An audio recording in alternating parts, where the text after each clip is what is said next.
The protagonist talks about his unremarkable appearance, average abilities, and the fact that he is never noticed in a crowd. He ponders his future life after university, assuming that he will have a routine 9-to-5 job. A girl named Chu Jian is introduced, smart, athletic, gentle and understanding, admired by everyone. The protagonist notes that Chu, as the heir to the family, will inherit the family business, and between them there are like parallel lines that do not intersect. Chu happily invites the hero to have lunch together, bringing milk and bread. He refuses, citing his busy schedule and numerous affairs, upsetting the girl. Chu suggests meeting tomorrow, but the hero again refuses, believing that he must make the best choice for her. An upset Chu asks if he is avoiding her because she showed too much emotion or was too clingy. She admits that she is afraid of losing him and therefore decided to make a frank confession.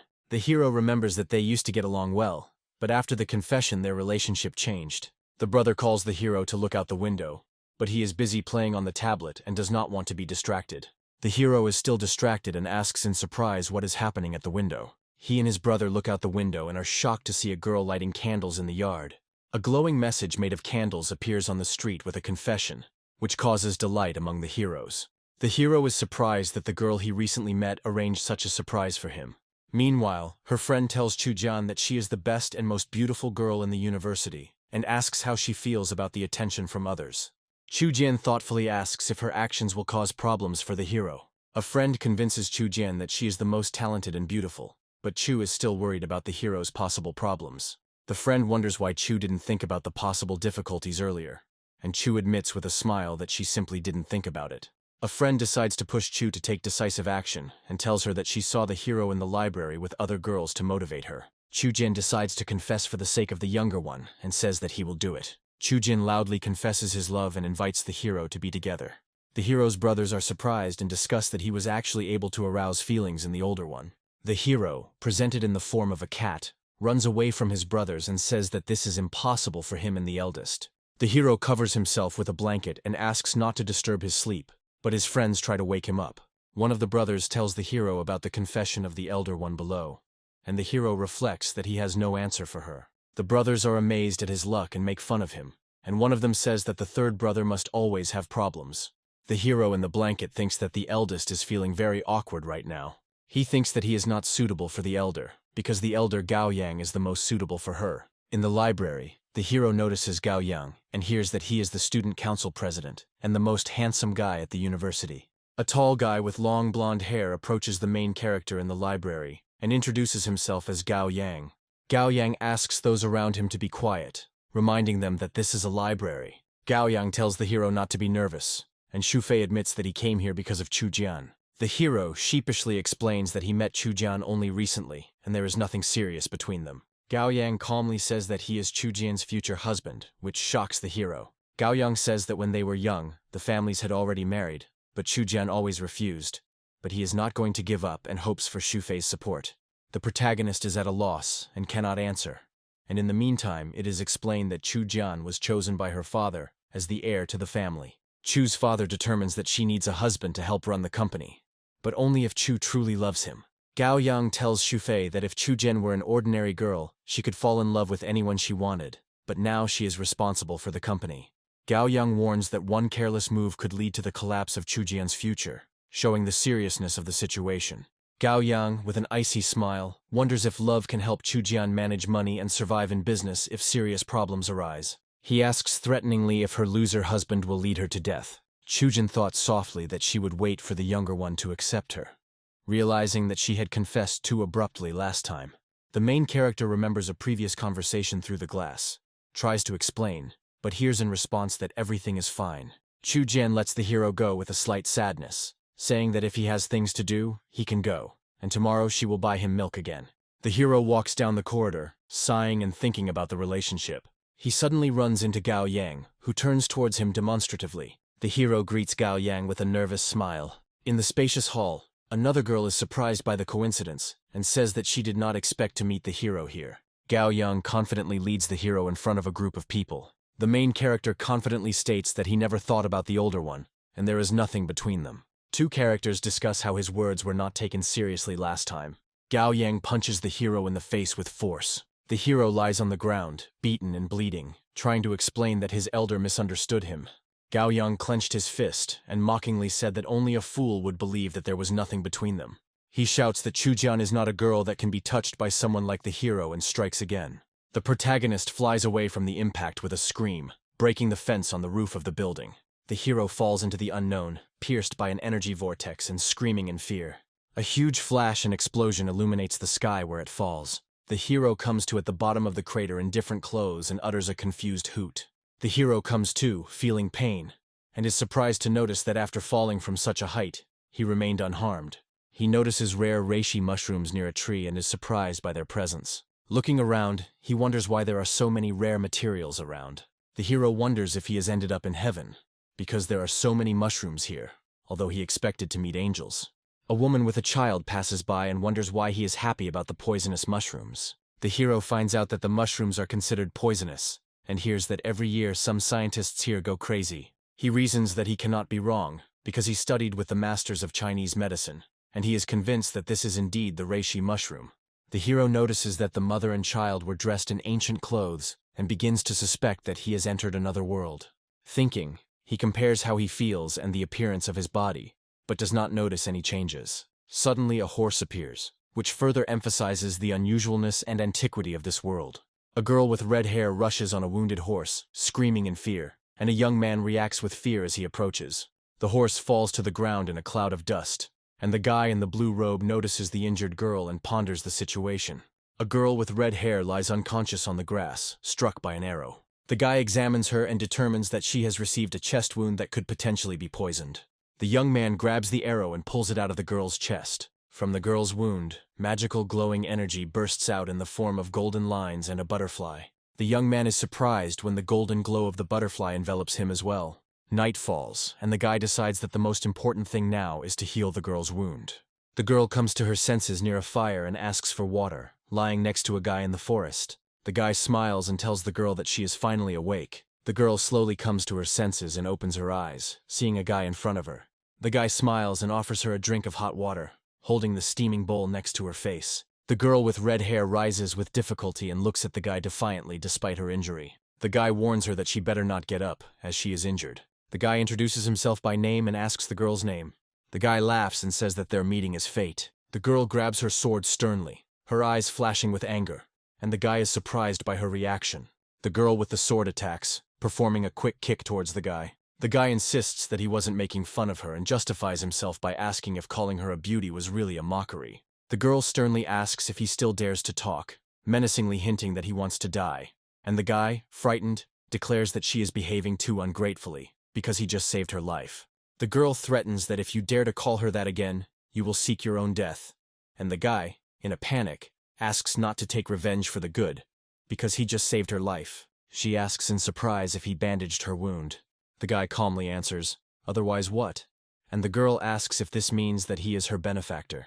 The girl says that if he really saved her, then her family will definitely thank him, and invites him to ask for anything. She can do anything. The guy happily asks if she can really do everything. He dreamily invites her to help him become emperor and conquer the world together, sharing the glory between them.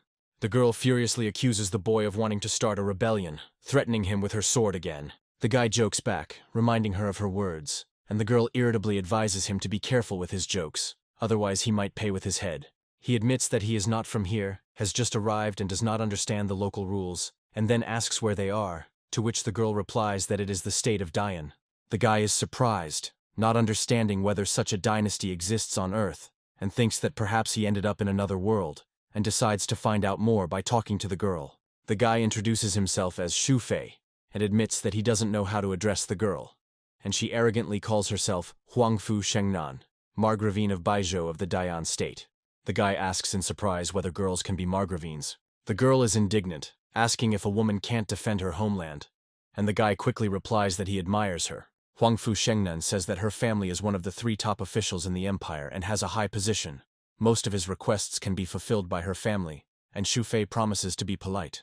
The guy thinks that if she has such a strong circle, he doesn't have to be especially polite, and thinks about the possible benefits of getting to know her. The girl suddenly notices that her chest armor is missing and, in shock, asks where it is. She screams in horror about her chest armor, and the guy explains that he took it off to help her after she was wounded by an arrow. Huangfu Shengnan blushes and accuses the guy of removing her armor without permission, and he justifies himself by saying that she was unconscious and in a critical condition. The girl says it's outrageous, and the guy defends himself by saying he was just bandaging her wound and had no evil intentions at all. Huangfu Shengnan notices something strange on her body, and the guy, looking at her with confusion, asks if something unusual happened to her body. The guy is surprised that the girl was able to ride a horse with such a serious wound and recover quickly. The girl suspiciously asks if he touched her breasts, scolds him, and angrily draws her sword. The girl angrily rushes after the guy with a sword, and he runs away in panic, asking if she really wants to kill him. The guy stops in horror and is outraged that she is going to kill him just for touching him, justifying himself by saying that he touched her chest to heal her. The girl unexpectedly agrees that this is true, and admits that she has not paid attention to the difference between men and women for a long time. So she would not kill anyone for this, since she served in the army for 8 years. The guy indignantly reminds her that she has already attacked him with a sword 3 times for different reasons. The girl seriously explains that the first time was for rudeness during the meeting. The second time was for arrogant behavior. She blushes and declares that she attacked him for the 3rd time because he touched her birthmark. The girl explains that the birthmark with a phoenix on the chest of girls of the Huangfu clan disappears if a man touches it. The guy is surprised to admit that it really does seem like it and wonders what this magical birthmark is and how it works. The girl explains that girls from the Huangfu family are always faithful and honest. The birthmark is in a secluded place and should not be touched by strangers, and if this happens, then you need to marry this person. The guy, shocked, asks again how a birthmark can determine one's fate for life, advises her to give up such a custom, and asks what if her father or brother accidentally touches the mark. She explains that a birthmark only disappears if someone else touches it, and in the Huangfu family there are no strict rules. Everyone keeps their cool. The guy tells her not to take such traditions to heart, while secretly rejoicing that he won't have to get married, because although she's beautiful, she's too lively. The girl asks him in a reserved manner if he really doesn't want to take her as his wife, and the guy justifies himself by saying that he simply feels unworthy of such a girl.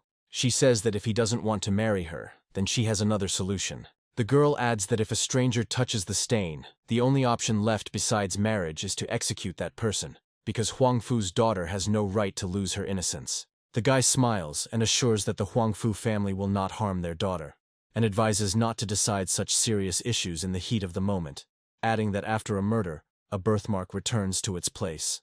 The guy reminds her that he just saved her life and hasn't yet returned his debt. The girl coldly declares that regardless of the situation, she will have to thank him only in the next life, but notes that only out of gratitude does she give him a chance, because she would have already killed another.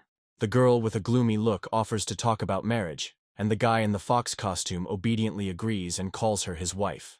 The guy, thinking nervously, decides that if it comes down to it, he agrees to the marriage. The girl irritably explains that until they get married, there is no need to call her wife, and tells him to address her by her first name, to which the guy immediately agrees. She explains that before, girls from the Huangfu family were allowed to marry outsiders, but now he will have to join her family.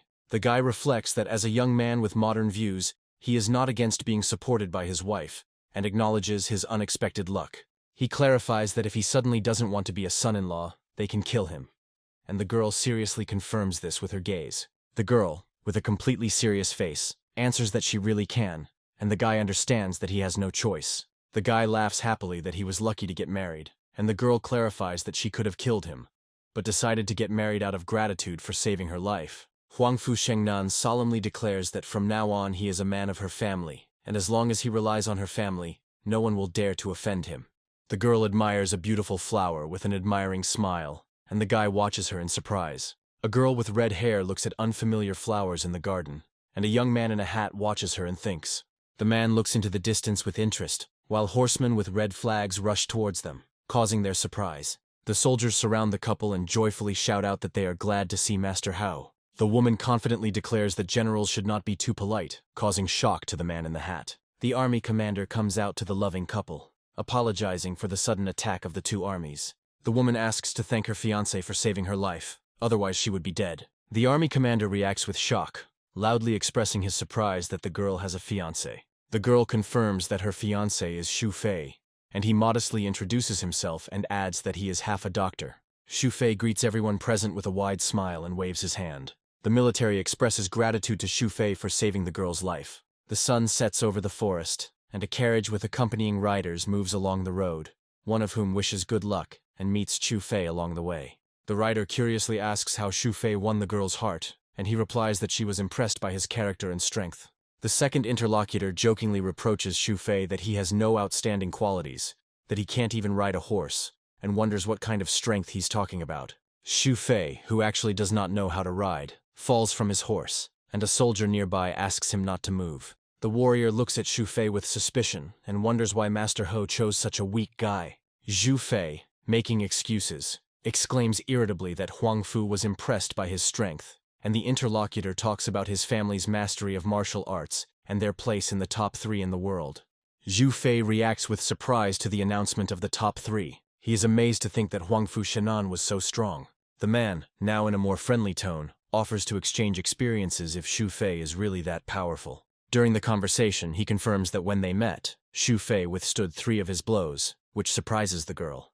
The warrior admires Xu Fei and asks for forgiveness for his words, and he replies that everything is fine. Xu Fei wonders why Huang Fu Shengnan agreed with his words, and whether she really wants him to be her husband. The town is discussing who arrived in the carriage, and they say that it is Lord Huang Fu's fiancé, causing surprise and rumors among the townspeople. Inside the carriage, the girl supports Xu Fei, saying that he will still learn to ride a horse, and advises him not to pay attention to other people's opinions. In the Eastern Palace, a man angrily yells at his subordinates for not finding information about the groom, considering it useless. The enraged man, introduced as Prince Zhao Zhen, demands to know everything about his rival by any means necessary, wondering how he dared to take his woman away from him. Xu Fei and Huang Fu Shengnan arrive at the big house, and Fei is surprised by her nobility. The girl says that she will be busy, so she asks Huang Qi to accompany Xu Fei on vacation. Fei thanks her. Xu Fei asks Huang Qi if the Marquise is always so busy, and he is surprised that Fei did not know this. Huang Qi explains that the Margravine has a lot of work to do and is rarely at home, and adds that the attack was carried out by one of the Marquise's people because she had to leave to investigate an important matter after the meeting at the palace. Xu Fei is surprised that the Marquise was attacked by her own people, but the interlocutor advises to wait for the explanation of the Lord herself, because Huang Fu has an extensive family tree. Huang Qi introduces Xu Fei as the Marquise's husband and tells the servants to obey him from now on, and the women greet him. Xu Fei is surprised by the number of servants and jokingly talks about the world of wealth, while enjoying this situation. Night falls, and Xu Fei is glad to have some alone time, but he is called. The bathwater is ready. After Huang Qi left, the servant's attitude became hostile, and Xu Fei felt that everything around him had changed rapidly. While taking a bath, Xu Fei wonders if he is exaggerating his worries. Suddenly a girl enters his room, announcing that she has come to serve him, and he is embarrassed. The girl begins to undress and tells Xu Fei that she is willing to rub his shoulders after a long day, leaving him shocked. Xu Fei is at a loss, and demands that the girl behave decently and mentions the need to discuss etiquette. The girl, already in the bath next to him, is surprised by his innocence, and he is completely at a loss from embarrassment. A guy in a bathtub panics and asks a girl to leave, and she wonders why he is so afraid if they are alone here. The guy declares that he is a seriously educated person, and the girl replies that since she is already naked, it doesn't matter. The girl suddenly starts screaming loudly and jokingly accuses the guy of trying to rape her, sending him into a state of shock. The servants burst into the room, shouting and indignant upon hearing the accusations. The servants accuse the guy of inappropriate behavior, worrying about the honor of the Marquise. The elder demands that the boy be put in the barn and wait for the decision of the Marquise herself on what to do next.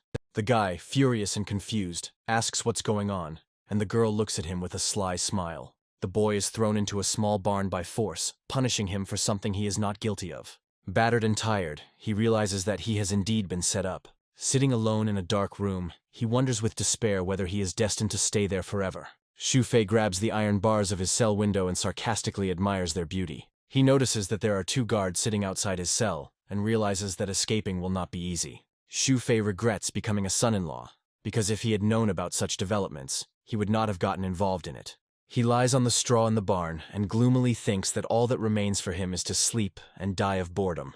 It's night outside the barn window. The guards are falling asleep. Everything around is calm and quiet. One of the guards becomes alerted by the noise, but the second replies that he heard nothing. At that moment, a golden energy vortex appears over the barn. A mystical portal appears high in the sky, and a beam of light shoots down, striking the courtyard. In a spacious courtyard, a man sweeps leaves. not paying attention to the square glowing with energy. In the forest, the same man with a broom watches indifferently as a bright blue beam of light lands nearby. The man looks at the emerging fog with boredom and asks what is happening. And at this time, someone appears in the grass nearby and snores loudly. The elderly man looks on tiredly and wonders why some students sleep during class. A man approaches a young man lying on the ground and tells him to get up immediately, as this is no place to sleep. A young man with black hair and glasses wakes up and opens his eyes wide in confusion. Sitting on the grass, the young man asks the man who works as a janitor at the school if he too ended up in another world. The shocked young man realizes that he is near the school again, and the man reflects on modern youth. The young man comes to the conclusion that everything that happened was a dream. The young man asks the man how long he had been sleeping there, and he replies that he just found him. The man notices something strange in the young man's pocket and asks what it is. Two guys meet a young man at the door and ask him about his night, assuming that a relationship could develop, but he answers negatively. The young man, confused, tells his friends that he is going to get some sleep, and they discuss his proposed sleepover with the older woman. The boy turns away from his two friends and says he's going to bed. The friends discuss how tired their third brother is, envy him and leave. And the guy asks to bring him some food. Lying on the bed, the guy wonders if his adventure in another world was real, and remembers the dangers he experienced there. He looks at the ginseng, which serves as confirmation for him of what happened. The guy dreams about an older girl, wondering what she is doing now. He gathers his resolve, remembering his experiences between life and death, and calls his elder to confess his feelings. During the conversation, he is surprised by unexpected news and hears the girl's excited voice about her grandfather. He jumps out of bed and shouts into the phone for her not to cry, asking what happened to her grandfather. The girl, with tears in her eyes, reports that her grandfather was admitted to the intensive care unit yesterday due to a seizure. The guy, excited, asks which hospital she is in and promises to come to support her. A girl with blue hair sits on a bench and says that she likes the kindness of her interlocutor, but she must forget about their relationship because of her brother's sensitivity. She talks on the phone and, holding back tears, thanks him, saying that seeing her family would be too hard for the other person. The guy is surprised to realize that the girl understands his hesitation to meet her family and thinks that she knows him better than he does. They say on the phone that artificially grown ginseng is not suitable. Two women, one in a business suit and one in a dress, task a man with finding naturally grown ginseng within a week at any cost. The guy looks at the ginseng lying on the bed and thoughtfully repeats its name. The girl assures him over the phone that she will look after her grandfather and wait until her brother gathers his courage. The guy asks again on the phone if he really needs freshly picked ginseng. The girl replies that she definitely has one, assembled no more than a week ago. The girl enthusiastically tells her mother that her younger brother has some freshly picked ginseng on hand. The woman with blue hair asks the girl what family this guy is from and where he got the ginseng. A guy sitting on his bed and talking on the phone reflects on how he always knew how his sister's family would treat him, so he tries to avoid them. A girl with pigtails emotionally explains to her mother that the guy is very sensitive and always keeps his word. The girl resolutely tells her mother that she has confessed her love to the guy more than once, and even says that she will have children with the younger one, and he has been afraid of this for a long time. The mother is outraged and demands an explanation of what the guy did to her daughter, outraged by the boldness of such words. The girl happily says on the way that she will ask the driver to pick up the guy at school. The mother angrily declares that she will never allow anyone who is not a relative to come here. A boy standing on the street decides that despite his family's reluctance to see him, his grandfather's life is more important, and he must go. The guy is surprised when he is addressed by name and sees a car, the driver of which invites him to get in. The guy gets into the car, and the driver says that their miss mentions him a lot, to which the guy replies that he understands. The driver says that not only he, but all of Miss Chu's household servants have seen the young man's photos and are waiting for him to come to the house because they are afraid that they do not know him personally. The guy realizes with slight embarrassment that his sister went to great lengths for him.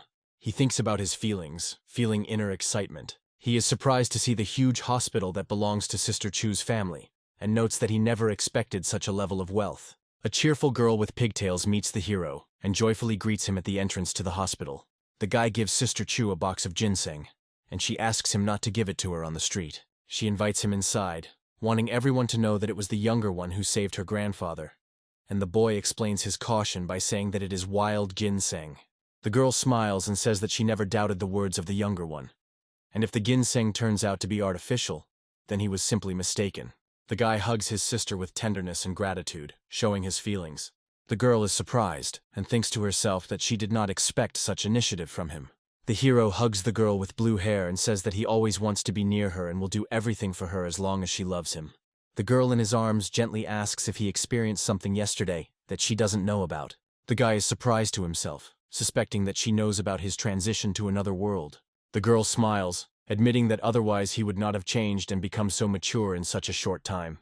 The hero laughs it off in embarrassment, and the girl begins to tell what happened yesterday. At this moment, the girl's mother appears, sharply demanding that her daughter be released. The guy stutters and introduces himself, and the girl announces to her mother that Shu Fei is her boyfriend, and that she will be living with him after graduating from university. The mother angrily declares that her daughter has no right to decide whether he can be her boyfriend. The guy holds out a box of ginseng, asking to first make sure that the ginseng is really fresh. The mother says she will show this ginseng to the doctor to expose the possible lie and prove to her daughter how easily she can be manipulated. The blue-haired woman sternly warns the man with glasses that if he uses counterfeit drugs, he will not be able to come near her daughter anymore. The man hands Dr. Wang a red box with its contents, and the doctor looks at the ginseng root with interest. Dr. Wang reports that he has never seen such excellent ginseng in his entire practice and confirms its high quality. The girl with blue hair thanks the guy and hugs him, saying that he is wonderful. The older woman says that the fact that the boy saved her father means nothing, and asks him to name the price for the ginseng. The girl objects to her mother, claiming that the guy does not need money for the ginseng, and the mother accuses him of self-interest. The mother claims that the guy is poor and can't achieve anything on his own. He's just trying to survive by sucking up to women. The guy says he doesn't come from a good family and knows he's not good enough for her. The guy loses his temper and declares that he has dignity that cannot be trampled. He tells his sister to go look after Grandpa, and he leaves while his mother holds the girl. And at that moment, a message appears that Chairman Xia has woken up. The guy walks thoughtfully along the alley and wonders if anything has changed after the events that took place. He understands that the girl's mother still hasn't changed her attitude towards him, no matter what. A blonde man with a box of ginseng confidently talks about a future marriage, but receives a sharp rebuff. The blonde is outraged that someone dared to stop him and looks at the guy in shock. The blonde, frightened, recognizes the guy and is shocked that he is alive. The guy suddenly attacks the blonde and knocks him down with a punch in an action-packed scene. The guy, standing over the fallen man, says that he returned only to declare him a hypocrite, unworthy of his sister. The blonde is injured and stunned, not understanding how the guy was able to survive after falling from the top floor. The guy says forcefully that he has already spoken of himself as a ghost who has returned to life, and orders them not to approach his sister or himself. A girl with blue hair appears and hatefully accuses the guy of cruelty and hypocrisy, regretting trusting him. The frightened blonde claims that the guy is a ghost, and the blue-haired woman calmly confirms this. The woman asks Xiao Yan if he really came to deliver ginseng, and he agrees. The woman says that she told him to buy fresh ginseng at the auction, and notes that Xiao Yan will be the one who can help Chu Qian, not the guy with glasses. The woman officially offers the guy $1 million, half for ginseng, and the other half to keep him away from her daughter. The woman hands the guy a check, calling the ginseng root a real treasure. The man with a serious face looks away, and the woman with the blonde disdainfully tells him to take the money and get out. The boy walks down the street alone, thinking that Chu's mother will still say that he was only with her daughter for the money, and Chu will not want to talk to him anymore.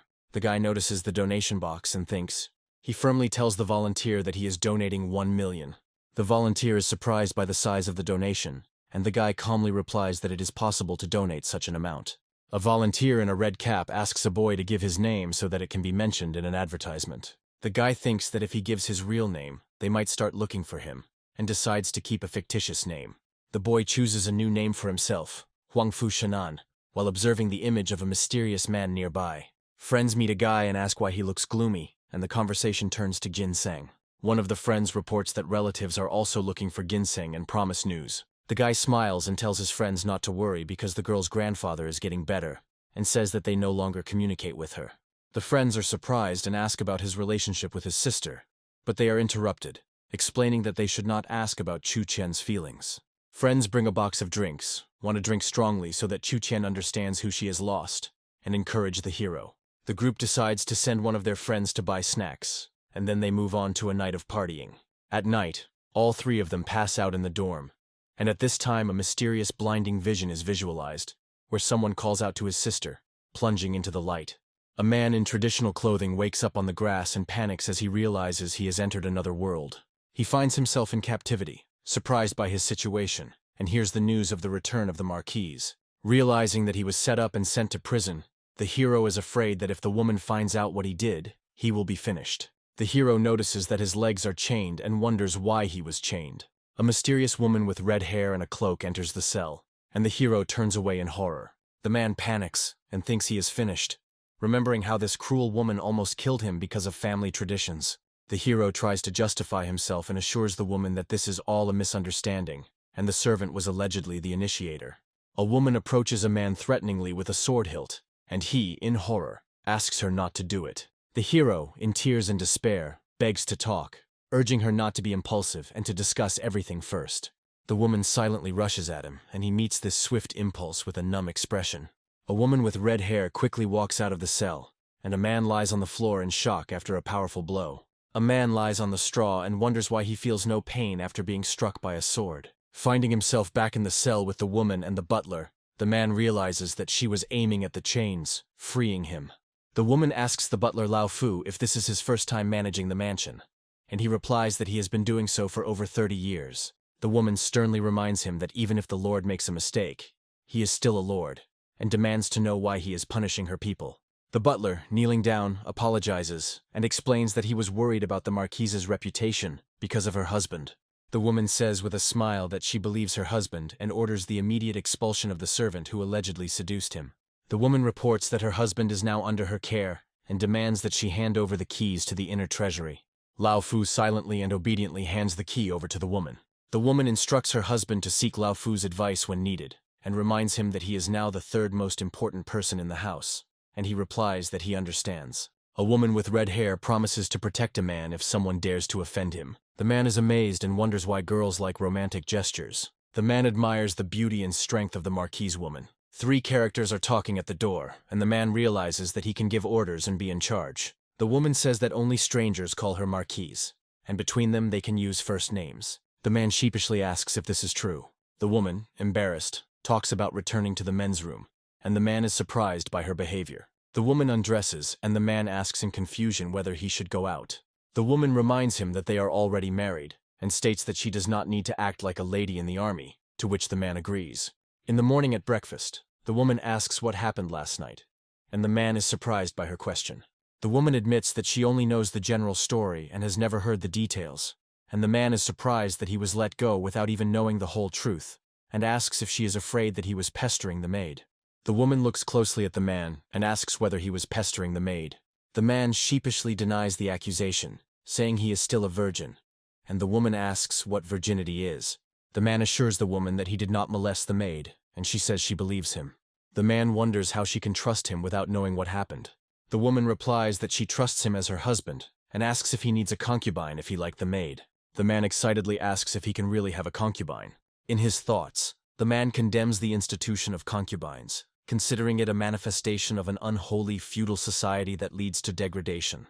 The woman reflects that people think she is cruel and uncaring about her reputation, but in reality she wants a strong husband who will share her heart and soul. The woman seriously asks if he really wants a concubine, and is ready to exchange her for another. The man reflects that she is a fair and reasonable woman, who can only be compared to someone who has been with her all her life. The man declares that as long as he is her husband, he will not take a concubine. The man tells the woman what really happened. When a man and a woman suddenly enter the room, a fight breaks out, and they are outraged that someone would dare to enter the marquise's house. The woman angrily says that the #1 expert turned out to be a chatterbox, and promises to sort out the situation. The maid reports that there is a box in the living room with magical items that she does not know how to use. The woman thinks about magical objects, and the man suggests that it might be the beer he brought. A man sits on the street and wonders why every time he crosses between worlds he takes something with him. The man suggests that if his guess is correct, he can indeed move freely between the 2 worlds, carrying items such as ginseng and beer. The man dreams that if he can carry a basket of ginseng, he will be able to buy 1,000,000 cans of beer, and also remembers the exotic treasures of the marquise, which can be sold for a fortune. The man thinks that after a successful plan, all the barriers between him and his sister will be destroyed. A man is happy on the veranda, holding jars and thinking that he can now make a fortune. The man calls the manager Lao Fu and asks him to take him to the marquise's warehouse. The manager agrees, and the man says that he will take care of the marquise's treasures and resources, after which they are led together to the inner vault. The man excitedly hopes that there are too many treasures in the vault, perhaps even more than the wealth of the country. The man plans to take a dragon's eye pearl and a blood jade finger, thinking that it is insignificant. But he remembers that the finger was recently valued at tens of millions. The manager invites the man to take a look at the vault, but the huge room inside is almost empty. The man accuses the manager of emptying the vault and trying to frame him. But the manager justifies himself by saying that he would not dare to do such a thing. The man is indignant about why the treasury is so empty, and the manager asks him to calm down and explains that other rulers were rich, but the marquise was always very stingy and invested everything in the army. Even so, the emperor suspects the marquise, other families are hunting her, and the man realizes that Huanfu Shenan has taken on a colossal burden. The man asks the manager to show him the records of the house and stores so that he can look through them himself, and receives consent. The man is upset and complains that he cannot even dream of wealth. The man loudly calls the manager, who delicately informs him that the records are still being prepared, asking him not to rush. The man, putting his arm around the manager, asks if he knows anything about ginseng, and asks to show him a place with a lot of herbs. Outside the capital, a man is delighted to find 20-year-old ginseng. The man shows off the dragon grass in surprise, not believing that this is possible. The servants exchange glances, discussing the strange behavior of the marquis, and decide to simply get used to it. The man says that after collecting the herbs you can return home. A man, having received a basket of dragon grass, instructs the manager to take all the grass to the bedroom, and the manager asks again in surprise. The man reasons that he can only travel back with what he has on hand, so he needs to put the herb in the bedroom to take with him. The manager doubts whether he should really bring the grass into the marquise's bedroom, reasoning that he should not let her see the weeds. The manager explains that since the hero is engaged to the marquise and does not have his own home, he will have to sleep with her. The hero is indignant. In a feudal society it is wrong to sleep together before marriage. The manager agrees that this is unacceptable. It is illustrated that nobles have their own rules in marriage, but the marquise has been on the battlefield for too long and does not take these traditions seriously. The hero reflects that after many years of loneliness, he will have to sleep with a beautiful woman, although this is unexpected for him. The hero gets hit on the head and loses his balance. Blood comes from his nose. The marquise, sitting on a horse in the forest, asks why the hero does not want to live in the same room with her. The marquise asks whether his embarrassment is connected with the fact that in the morning, the conversation turned to virginity, and the hero is embarrassed, remembering his state. The hero exclaims that he is afraid to be rude to the marquise because he is a man, to which she calmly says that if there are no problems, then let them sleep together. The marquise explains that if he wants to sleep next to the grass, it's not a problem, since she's used to sleeping in the open air all year round. The man, nervously and smiling with a hint of awkwardness, speaks perfectly. He sits on the bed between the baskets of grass and wonders why he feels strange. The hero reflects that he feels like a servant being looked after by the marquise herself. The marquise enters the room in a short robe, plunging everything into clouds of steam. The hero notices the attractive figure of the marquise, focusing on her parameters. He wonders in his mind how anyone could resist such a temptation, and wonders if he is ready to say goodbye to his virginity. The man begins to nervously ask Shenan to talk first, showing his confusion. An internal dialogue in the form of an angel and a devil pushes the hero to take a decisive step, or remember his sister Chu. Still blushing and very nervous, the hero admits that he is not ready. It is too unexpected for him. The marquise, lying on the bed, says that she is leaving for a northern military town in the morning, and advises him to go to bed early. The guy smiles happily and says that he is going to sleep, lying under the blanket next to the girl with long red hair. The guy lies in bed and thinks that he is a real man and will not do anything bad to his wife, and then looks at the girl in surprise. The girl falls asleep quickly, and the guy is surprised how she was able to fall asleep so quickly on such a pillow. The guy wakes up in his room and notices two glowing baskets by the door. He comes to his senses, looks at the magic baskets of treasures, and joyfully exclaims that his guess has been confirmed, and then someone calls out to him. The guy's companion appears in the room and asks in surprise where he has been since this morning.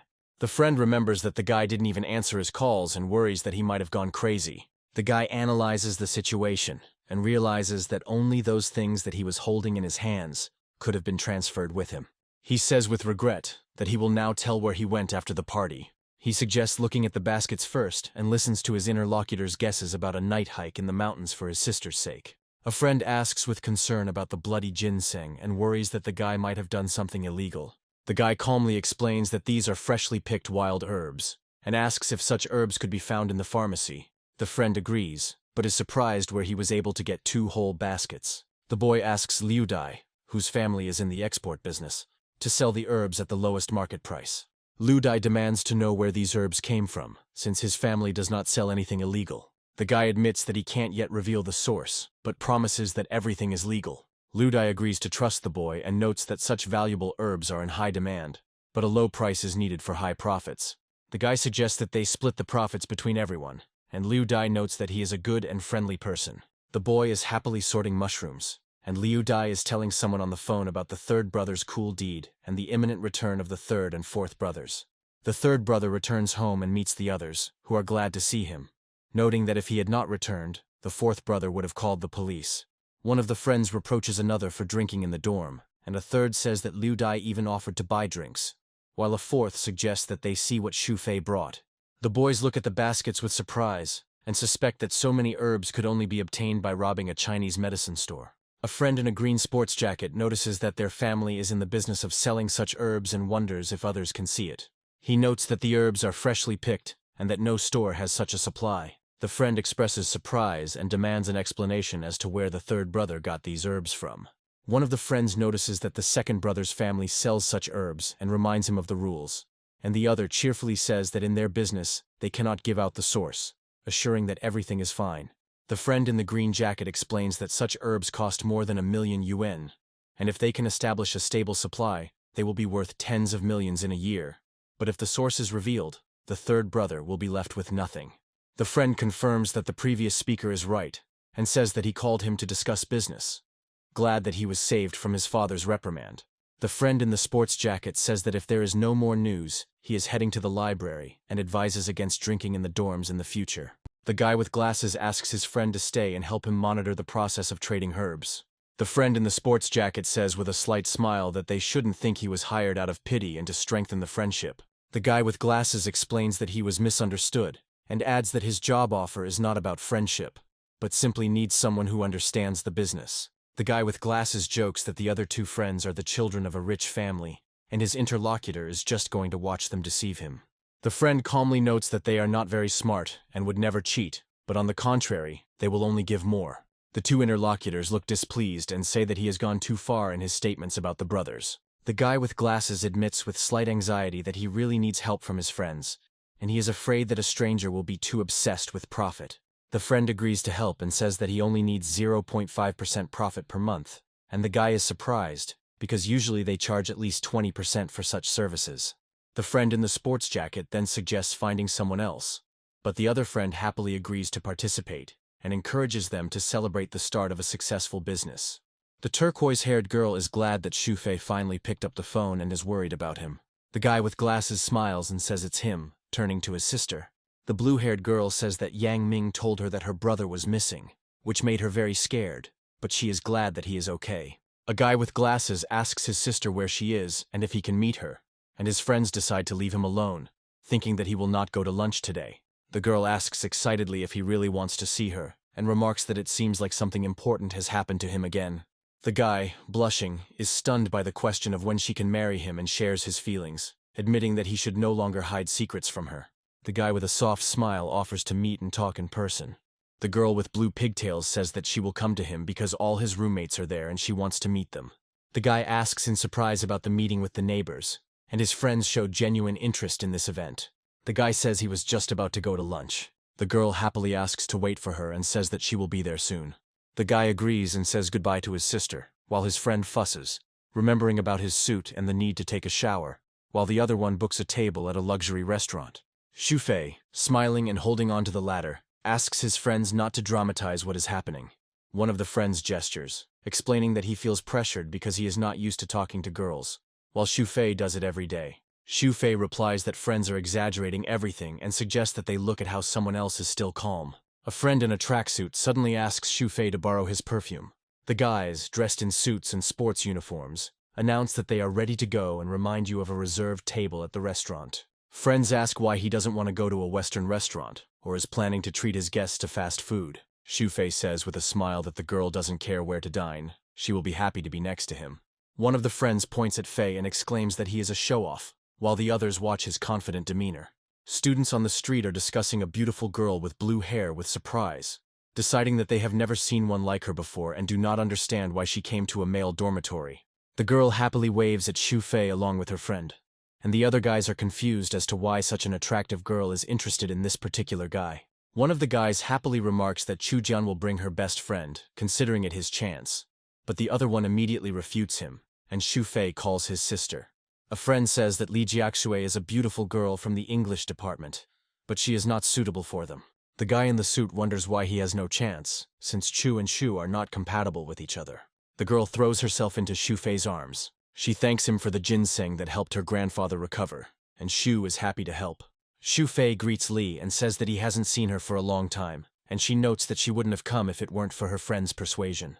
The girl is indignant that they should not slander Xu Fei, and Li replies that she defends him at every opportunity. Xu Fei agrees that he was too weak before, and his friend listens thoughtfully. One of the friends cheerfully hugs Xu Fei and asks him to introduce them to the girls. The girl says with a smile that there is no need to introduce them, because she already knows everyone. 3 students introduce themselves to each other in order of seniority against the backdrop of a university street. The blue-haired girl notices that Chen Shou is ranked 2nd in the university and talks to him.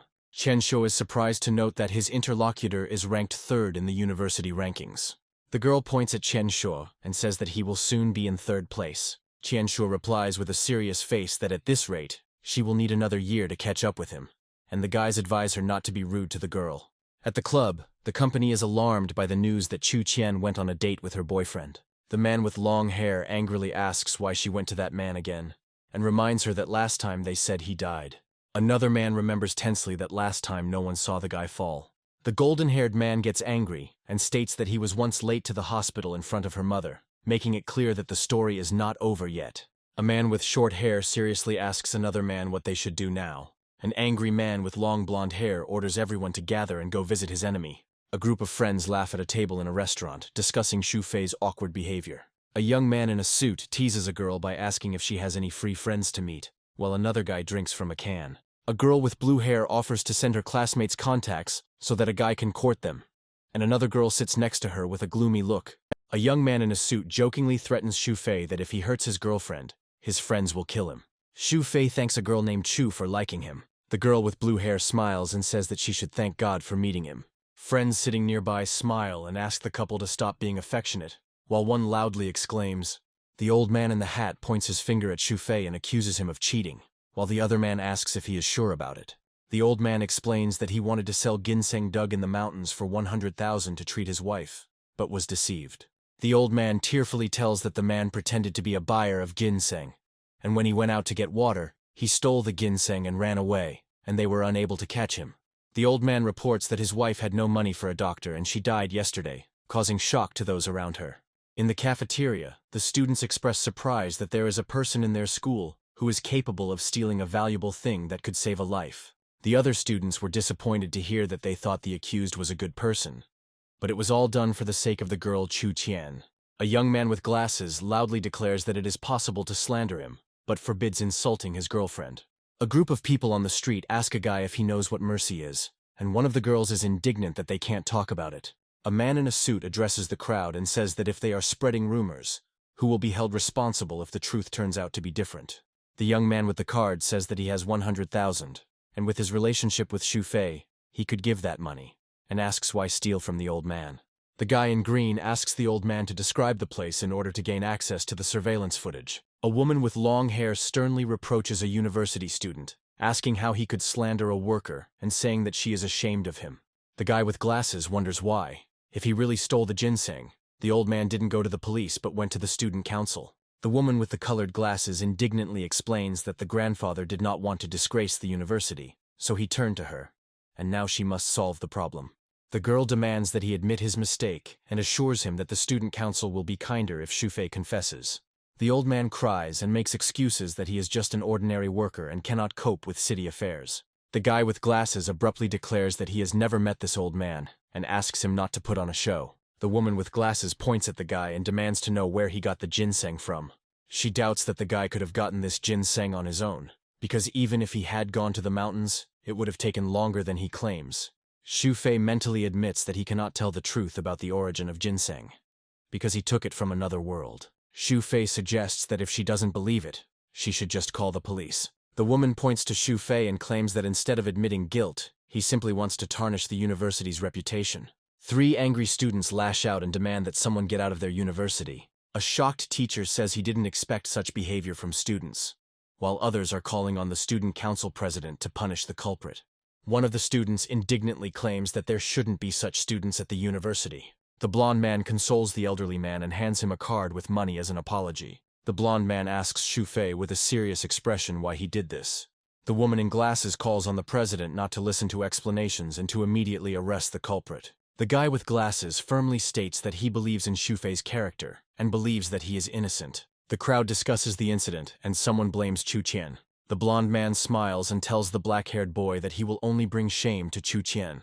The dean appears on the scene, takes control of the situation and promises to punish the culprit. The guy in glasses indignantly asks how one can draw conclusions when nothing has been decided yet regarding his parents. The dean angrily reminds him that he is the head of the department, and then the guy is surprised to receive a call from the university. The guy tries to justify himself on the phone, and at that moment the elderly man accuses his son of the death of his wife. The boy panics and tells his mother that everything is not as she heard, and a girl with blue hair appears next to him. The blue-haired girl picks up the phone and politely introduces herself as Chu Qian, Xu Fei's friend and the heiress of the company. The guy confirms to his mother that she is indeed the heiress of the company and that everything is fine with him. The girl with blue hair assures the guy not to worry about the false accusations. The blonde man, in the company of the dean and other adults, reproaches them that they cannot use Chu Qian's position to intimidate them, and demands that they admit their mistake and leave. The blonde is convinced that Chu Qian could not commit an act that would dishonor her family, so he considers the guy guilty. Chu Qian indignantly declares that the investigation is not over, and all slanderers will be punished. The guy with glasses seriously says that his family's lawyers will see this matter through to the end. The girl with blue hair assures the guy that she will take care of everything herself. A man with a mustache and a brown suit happily says that he is happy to see her face again. The girl with blue hair asks Mr. Andrew to speak without a Western accent. Mr. Andrew admires her good fortune and admits that she is indeed incredibly lucky. The man with the mustache bows to the girl and says that he leaves everything to her. A man with a monocle introduces himself as the lead lawyer for Grave Verdict and says he will be handling the libel case. In the crowd, people are surprised to hear that a world-famous team of lawyers has arrived. The girl with green hair is shocked by the high cost of services and says that it was previously impossible to hire such specialists. The guy in the suit laughs and says that with that kind of money, her boyfriend couldn't have stolen the ginseng. The blonde man thinks with anxiety and anger that Chu Qian has gone too far for Xu Fei and doesn't know what to do next. A monocled lawyer asks an elderly man where exactly his client allegedly stole the ginseng, and notes that he has no permanent job and no way to buy expensive ginseng. The lawyer, with a stern face, asks whether the interlocutor can take responsibility for his words. The crowd is concerned that the foreigner is speaking too aggressively, and it is difficult for an ordinary worker to object to him. The lawyer bluntly states that if the opponent fails to respond, he will be held liable for disinformation, slander, and fraud. An elderly man desperately shouts at those around him to pay attention to how the foreigner is treating him. The police tell the man that a complaint has been filed about blackmailing students and demand that he follow them. An elderly man in a panic calls for help from his brother Hai and asks for protection from the police. The two students mockingly discuss why the man calls the student brother, suspecting an attempt to frame Xu Fei. An elderly man clings to a woman in glasses, who angrily shouts at him not to approach her because she doesn't even know him. The woman with glasses panicked and reasoned that Zhang Hai must be very jealous of Xu Fei, otherwise he wouldn't have done such a bad thing. The bespectacled woman makes excuses to the crowd, claiming that she doesn't know the old man, and demands that Xu Fei explain where he got the ginseng from. The girl stands next to the blonde man and asks if the university president wants his people to continue to be disgraced. She coldly asks the blonde man if she should reveal who actually ordered Zhang Hai to do this. The blonde angrily tells Zhang Hai to shut up, and the teacher admits that there was a mistake, and that student Xu Fei was unfairly accused. A police officer tells a woman with glasses and an old man that they must go to the station to cooperate with the investigation. The girl, Xu Fei, and the police officer discuss that the victims of blackmail should also come forward to testify. The lawyer with the monocle declares that he will go to the police station with his client. The girl thanks everyone for their help, and smiling, calls Xu Fei to run away with her. One of the students suggests that his friends follow the couple, and the second one wonders where he is going. One of the friends objects that it is not nice to follow a couple, and the others express disapproval. The guy in the green sweater enthusiastically asks if the others want to see Xu and Chu make love to each other. In the evening, Xu Fei and Chu Qian are walking in the park under the pink sunset. Xu Fei apologizes to Chu Qian, and she asks in surprise what happened. Chu Qian admits that she will not leave Xu Fei, and explains that she has never loved another, and does not want to be hated by him. Xu Fei hugs Chu Qian and confesses that he has liked her since they first met, proposing to be together. Chu Qian, with tears in his eyes, asks if Xu can repeat the confession again, while the couple is secretly watched by their friends. Yu sheepishly replies that Chu should refuse him, as he once did himself.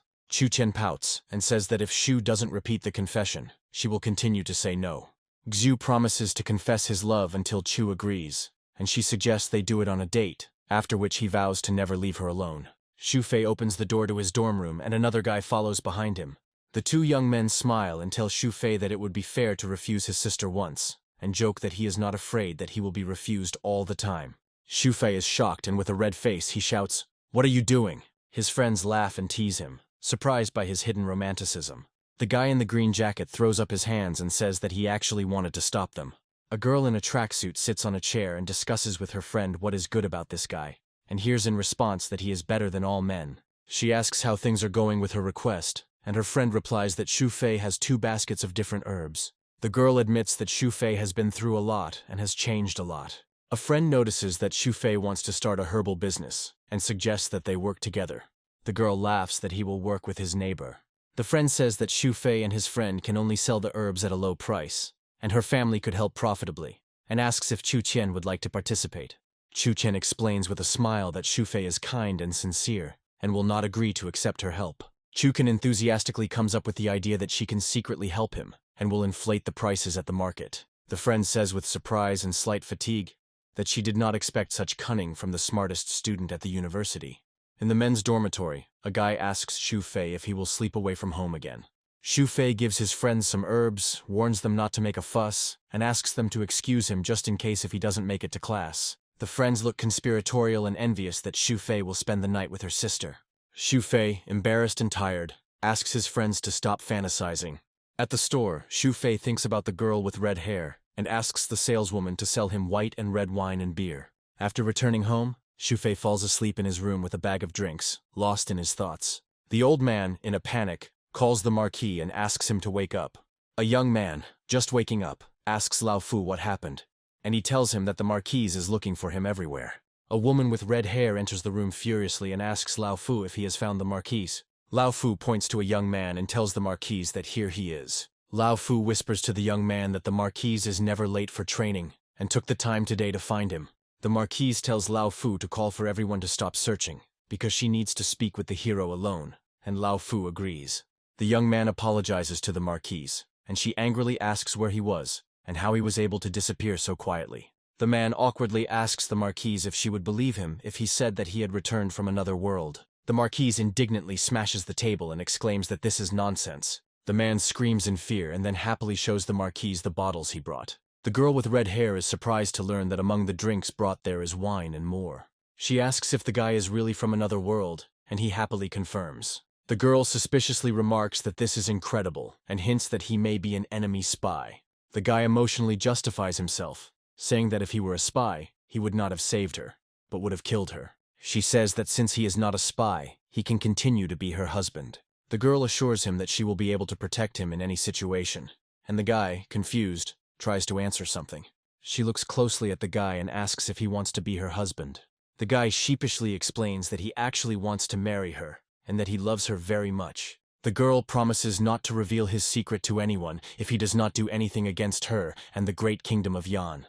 The guy assures that he will not do anything against her or her house, but on the contrary, he wants to make their house better. The red-haired girl announces with a slight smile that Genbei's residence is now in the boy's hands. The guy asks her with surprise if she is afraid that he will deceive her, and the girl assures him that she trusts him, because husband and wife are one. The girl leaves with her purchases and threateningly adds that if the guy deceives her, she will kill him.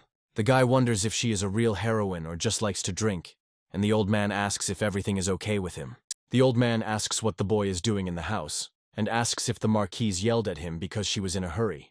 The old man says that the whole city was in an uproar, and the Marquise's soldiers were ready to turn everything upside down to find him, and now everyone knows that he is lost. The guy is seriously surprised that they could create such a fuss for him. The old man explains that the Marquise can only marry once, and although they have only known each other for a short time, for her, the guy is already the most important person in her life. The old man says that the marquise loves him very much, and the guy is already heading for the exit. The guy goes outside and thinks that Shenan is a truly worthy girl, but he already has a loved one. Crown Prince Zhaozhen is indignant that he did not find out details about the marquise's husband last time, and still only knows his name. One of the ninja reports that a mysterious man appeared out of nowhere, and there is no trace of his past. Another masked man notes that this man appeared after the marquise's trek into the mountains where he saved her, and suggests that he may be the hermit's disciple.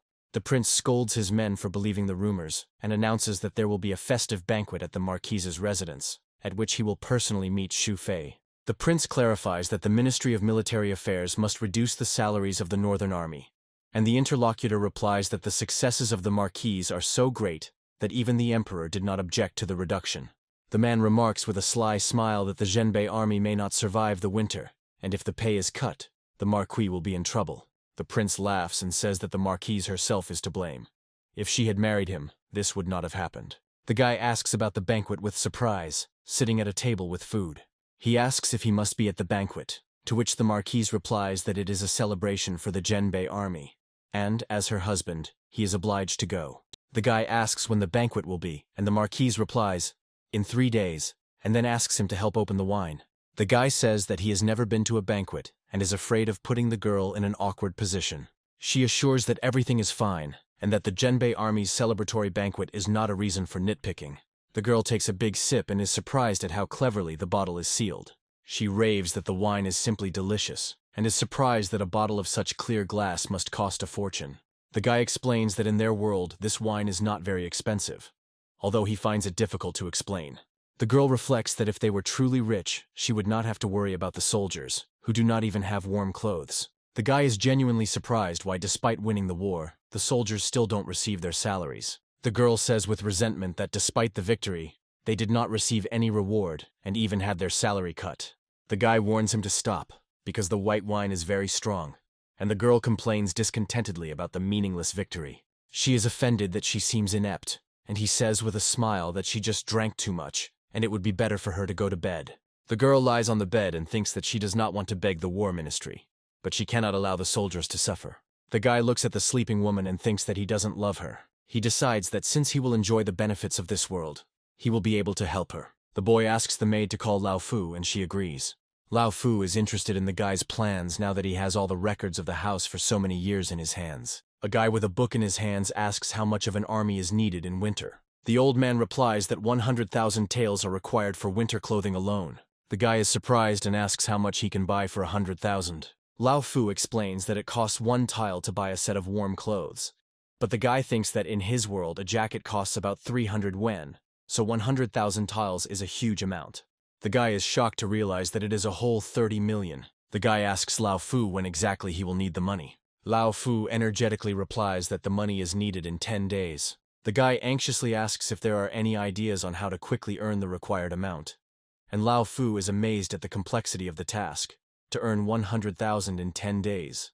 The guy declares with determination that he must help the girl, and Lao Fu is at a loss as to how this is even possible. Lao Fu cautiously advises that if no other way can be found, it is worth borrowing money from Qian Renjie, the son of the Minister of Internal Affairs. Lao Fu adds that Qian Renjie is known as a rich tiger with millions in his hands, and the boy wonders why the marquise didn't borrow money from him earlier. Lao Fu explains that their families were feuding, the marquise's reputation had grown, and there was no peace, so it would be better to apply for a loan now. The guy resolutely says that he will try, and Lao Fu says that he has already prepared a carriage for him. At this time, the marquise wakes up with difficulty and reproaches herself for her unworthy behavior. The soldier anxiously reports that he just heard that the marquis went to borrow money from Qian Renji to save the army. The marquise angrily asks who gave him permission to go, and the soldier suggests that the guy is too eager to prove himself. The soldier says that it is too late to chase him, because if he borrows money, the marquise's reputation will suffer. But she sharply rebukes him. The warrior irritably notes that his subordinates are talking too much. The crown prince asks with a grin if it's true that Xu Fei went to the Qian family for money. The servant confirms to the prince that Xu Fei left for the 100-flower pavilion by carriage. The prince is maliciously happy that the rules of the royal family will be broken by Xu Fei. Lao Fu informs Xu Fei that they have arrived, and the boy peeks out from behind the carriage curtain. Xu Fei is surprised, and notes that the 100 Flowers Pavilion really does look like a nobleman's home. Passers-by discuss the fact that the Marquise's carriage has arrived at the house, and that it may be the Marquise's new husband, but they consider the Marquise's people's visit to the house a disgrace to the Qian family. Xu Fei quietly asks Lao Fu if he still supports him, receives confirmation and accepts the situation, saying that he understands. The woman meets Xu Fei and Lao Fu at the stairs. They say that they are looking for Mr. Qian, from where laughter is heard. The blonde notices from the top floor that he has guessed that the person in front of him is the husband of the Marquise of Zhenbei, and he still cannot hide it. Xu Fei smiles and marvels at how his reputation now allows even strangers to recognize him immediately. Qian Renji formally invites the guests up and expresses interest in helping the Marquise, offering to talk upstairs. Xu Fei asks if this means that Mr. Qian has decided to lend him 100,000 taels. Qian Renji hands over a receipt and says that he is ready to provide assistance in the amount of 100,000 taels if he wishes. Lying down with a casual look, Xu Fei thinks that if he accepts this money, he will let both families down. Qian Renji admits with a smile that he doesn't quite understand what Brother Xu is getting at. Xu Fei explains that the loan should be without conditions or terms, since Huanfu's family will have to use their store to pay off the debt anyway if he asks for money as a marquis. Qian Renji replies in a restrained and friendly manner that there is no need to speak to him so rudely. The young man calmly drinks tea and talks about the possibilities of limiting the army's supplies, noting Mr. Qian's ambition. The blonde man in green robes says with a grin that he underestimated Brother Xu and calls the girls in. The young man reacts with surprise and asks if the other man is really going to shut him up if he can't come to an agreement. Two girls in light clothes surround a man. One of them says that since he is here, she should serve him well, and the man gets scared and asks what they are doing. The man finds himself between two girls, looking embarrassed. While below, the blonde man ponders plans for the good of his family. The blonde explains that the Huangfu family is very influential, and his own is rich, and proposes an alliance that could make them the most powerful in Yan country. The blonde man, looking stern, promises 10,000 taels for personal use if the man takes the title for 100,000 taels, and hints that he will be able to have fun with the girls. The blonde, in a raised voice, persuades his brother not to miss out on the benefit for the good of the family, and urges him not to isolate the Marquise. The man smiles and agrees, saying that it is a great offer, while one of the girls gently touches his cheek. The blonde man happily invites the man to relax in the flower pavilion, and the man gestures for him to wait. The young man makes a gesture and tells the girl that his words mean a complete rejection of the union with her family. A blonde man in a green suit with a worried face persuades him to think about 100,000 taels. The young man confidently offers to make a bet that he will earn 100,000 taels by the end of the month. Two men discuss the terms of the bet, and the young man offers to put up a pavilion of 100 flowers as collateral. The blonde asks what his opponent will put in return, since you can't make a bet without a stake, and he replies that he will do it if he loses. The young man confirms that he will fulfill any wish of Mr. Qian, and the blonde man agrees to make a bet with interest. In the house of Marquise Zhenbei, guards and a woman with red hair and armor gathered in a room. A young man meets a woman with red hair, asking if she is awake, and she asks if he went to see Qian Renji. The young man explains to the older man with a smile that he had to talk to the man about helping the army. The woman sternly replies that it is not his problem. The red-haired woman angrily asks him if he knows who Qian is, and who gave him the authority to borrow money on behalf of the Marquise. The older man anxiously persuades the young man to confess his mistake to the Marquise, but he is perplexed as to what he did wrong. The woman violently destroys the floor around her, screaming who gave him permission to go to this man. The helmeted warrior explains that the Marquise ordered Xu Fei to kneel and be punished. The young man asks in surprise if she really ordered him to kneel. The young man is forced to his knees and shock appears in his eyes. The old man explains that if the Marquise has done something wrong, he must kneel and accept the punishment. The young man sternly asks the Marquise if she really wants him to kneel before her, and she leaves, ordering him to be sent to prison. The young man looks into the distance and sadly says that he understands her. The soldier asks the woman what happened, and she replies that she was offended by being called simply Marquise, and not by her name. The warrior reasons that if Grandpa found out about the attempt to borrow money from the Chen family, he would cause a stir, so he asks to punish the offender before Grandpa kicks him out of the family. The elderly man denies the accusation and explains that Xu Fei did not borrow money from the Chen family. The old man adds that Xu Fei even rejected the Chen family's bribe, which consisted of a beautiful woman and a large amount of money. The Marquise asks irritably why she was not told about this before. One of the guards reports that there are rumors about Xu Fei's dispute with the Qian family, that he promised to earn 100,000 taels in 10 days, and everyone is surprised by this news. Xu Fei sits in a dark room with He, holding his head and thinking that he didn't expect this from her. Xu Fei thoughtfully concludes that she is just an ordinary feudal marquise. The man explains that even if all of the Huangchu family's shops were sold out, it would not be enough to earn 100,000 taels in 10 days. The same man in red with a shining aura praises Qian for his intelligence, saying that he did well this time. The blonde explains that everything is being done for the sake of the crown prince, who is considering the possibility of hiring him for a good position. A man with long brown hair points out that 2 brothers from the Qian family hold good positions, highlighting the family's ambitions. The blonde bows and says that everything is being done to help His Highness, and the man in red laughs loudly. The man in red solemnly says that his interlocutor has earned a high position, and the blonde thanks the prince. The woman looks inside, and the young man in the prison asks if the marquise has changed her mind, or still insists on punishing him. The woman in the cloak says she can protect the man, but not at the cost of the family's reputation. The man indignantly asks when he ever ruined her family's reputation. She reveals that he made a bet with Chen Renji for 100,000 taels in 10 days, and admits that she can't even help him. The man is convinced that he will win, because if he made a bet, it means he is confident in victory, and he expresses regret that she does not believe his words. He asks her again how she can believe that he can achieve his goal in 10 days, and exclaims that then they should get a divorce. She categorically refuses, saying that she will never agree to a divorce unless one of them dies, but the man remains calm and says that he has already decided everything. A woman appears in front of the hole in the wall and anxiously states that this is a bad idea, while the man remains frightened and silent. The old man asks if they are still there, and the woman tells them to keep an eye on the man if he leaves.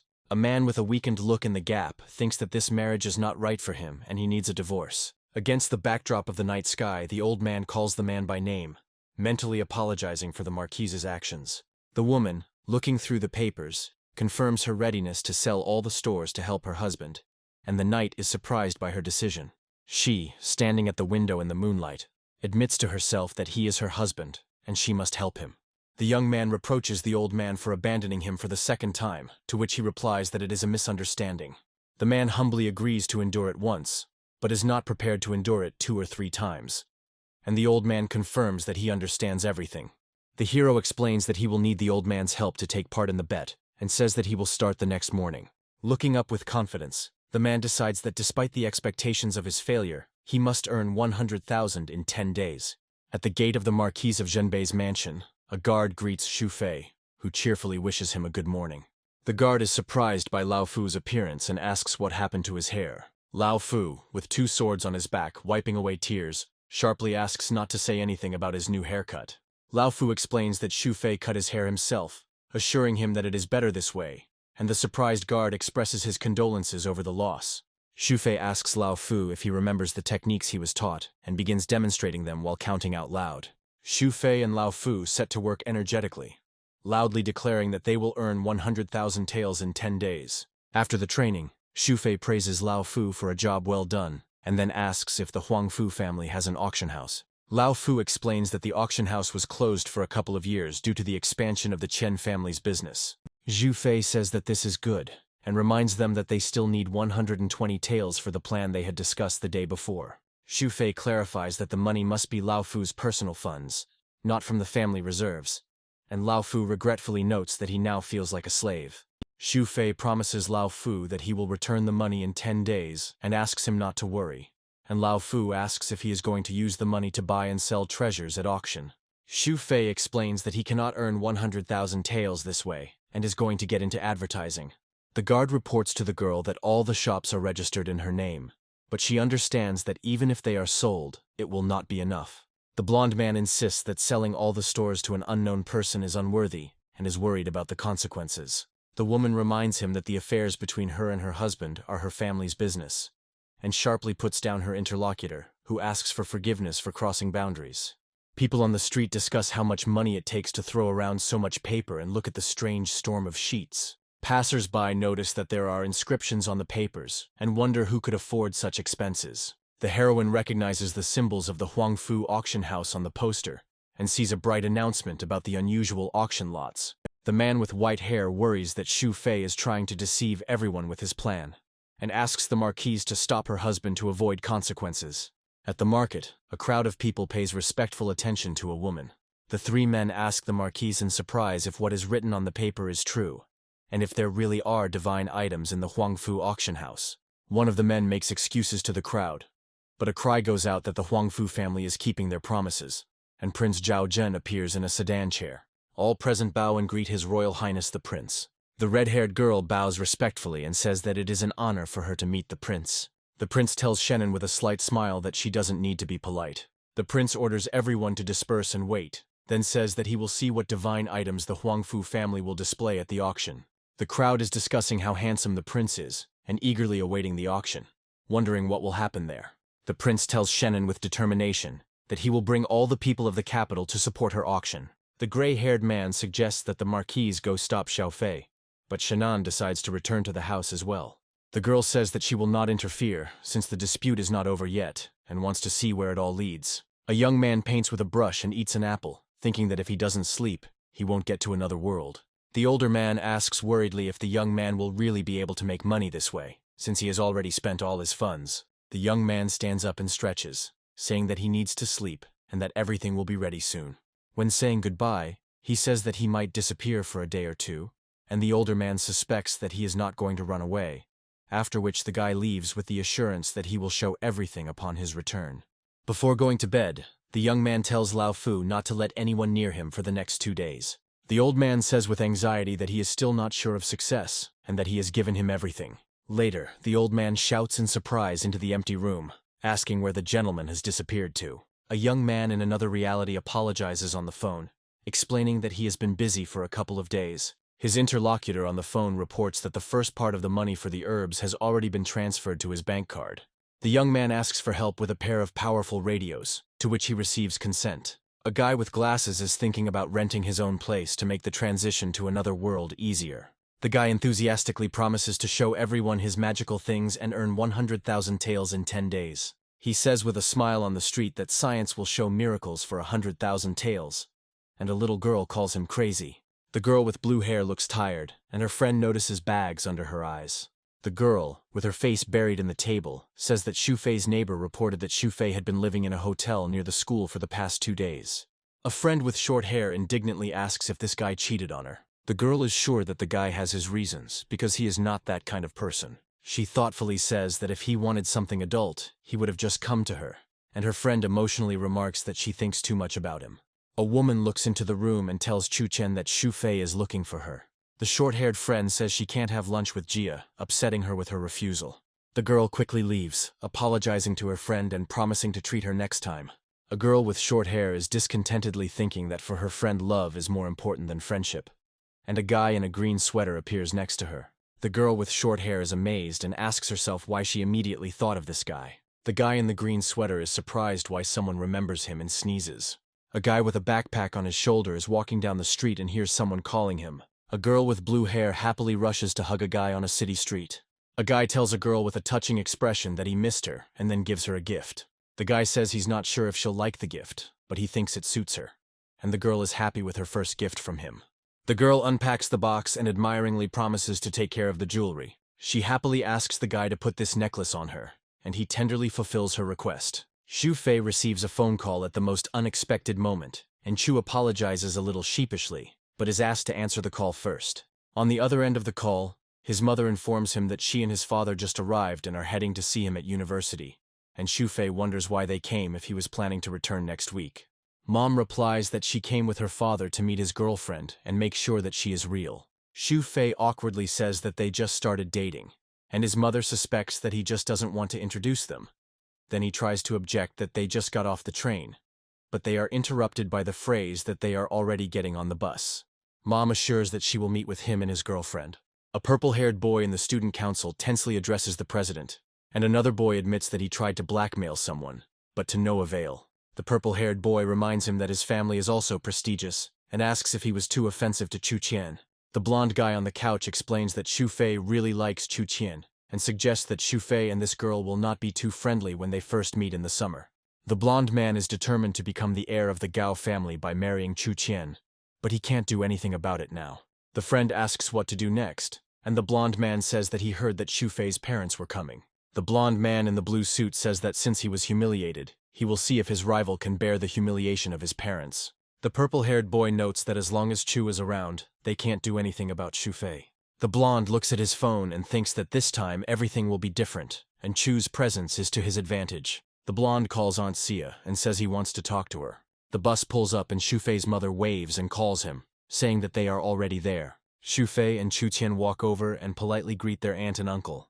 Shufei's mother admiringly tells Chu Qian that she is a very beautiful girl and suggests that her son was persuading Chu to date him. Chu Qian smiles and takes the bag, saying that auntie is joking, and mom asks Shufei to carry the bag. Mama Chu leads the girl by the arm and asks the guy to take the bag for his uncle, inviting everyone into the restaurant at the entrance. Shufei's father smiles and tells his son that he has a wonderful girlfriend. There is a blonde man and a blue-haired girl sitting in the car, and he points out what is happening to his aunt, and she calls Shufei a liar, claiming that he took the $1 million check and is still pestering Chu Qian. The family and Chu Qian are at the table discussing how good the restaurants are in big cities. The brown-haired woman says that Shufei and Chu Qian are good students and invites them to dinner. The waiter announces that a VIP room has been ordered and paid for them, inviting them to enjoy the meal. Mom wonders why this restaurant takes prepayment, since people usually pay after eating. The father calmly explains that there are many such restaurants in big cities, and the mother worries that Chu paid for everyone, although they wanted to treat them. Chu Qian smiles and asks not to worry, suggesting to eat to your health. Mom tells Shufei that he is a student and does not earn money, so she will send him money for living expenses later. Father thanks Chu for helping Shufei recently, and asks if it's true that she's the heir to the Xia family. Mother thinks she only said that on the phone to reassure them. Chu Qian confidently confirms that she is indeed the heir of the Xia family. Shufei's mother says that their simple family cannot even dream of their son marrying the heiress of the Xia company, who is shown on the news every day, and Shufei himself indignantly asks not to talk about the wedding. Chu Qian calmly says that if her aunt and uncle do not approve of the marriage, she is willing to give up her inheritance. Shufei sheepishly explains to Chu that his mother was just joking and shouldn't be taken seriously. Mom assures that as long as they are happy together, she will be satisfied with any status the girl has. The blue-haired girl is surprised to see her mother, while Shufei greets Aunt Sia. The woman with blue hair and a stern face is sharply indignant at being called auntie, and asks who he is to address her like that. Chu Qian tries to stop her mother because Shufei's parents are here and she demands to let her go. The blue-haired woman says she came to see what kind of parents could raise such a shameful son, and Shufei's family reacts with anxious silence. The woman with brown hair suggests sitting down and talking about it over dinner. The blue-haired woman replies with disdain that if it weren't for the first meeting, she and her family would have no right to be in this restaurant at all. Shufei's mother smiles awkwardly and says that their family can afford to pay for the food. The woman with blue hair demands the waiter to tell her how much the family spent on lunch. Chu Qian asks his mother to stop the scandal and suggests that they talk about it at home. The woman with blue hair insists that the waiter should immediately announce the amount. The waiter announces that the family spent 23,508 yuan, and everyone's expressions turn shocked. Shufei's mother asks Chu in confusion if she is really the heir to the Xia company, and she sheepishly confirms. The blue-haired woman declares that the son of common people is not worthy of her daughter, who is on a different level. Shufei's mother, trying not to show her emotions, orders her husband to go to the bank and return the money for dinner. Chu Qian excitedly explains that she just wanted to treat them and her mother to some delicious food, and didn't have anything else in mind. Shufei reassures Chu Qian that his parents will understand her intentions correctly. Shufei tells his parents that he will take care of everything himself, and ask a neighbor to take them. And his mother assures him that she will always help her son.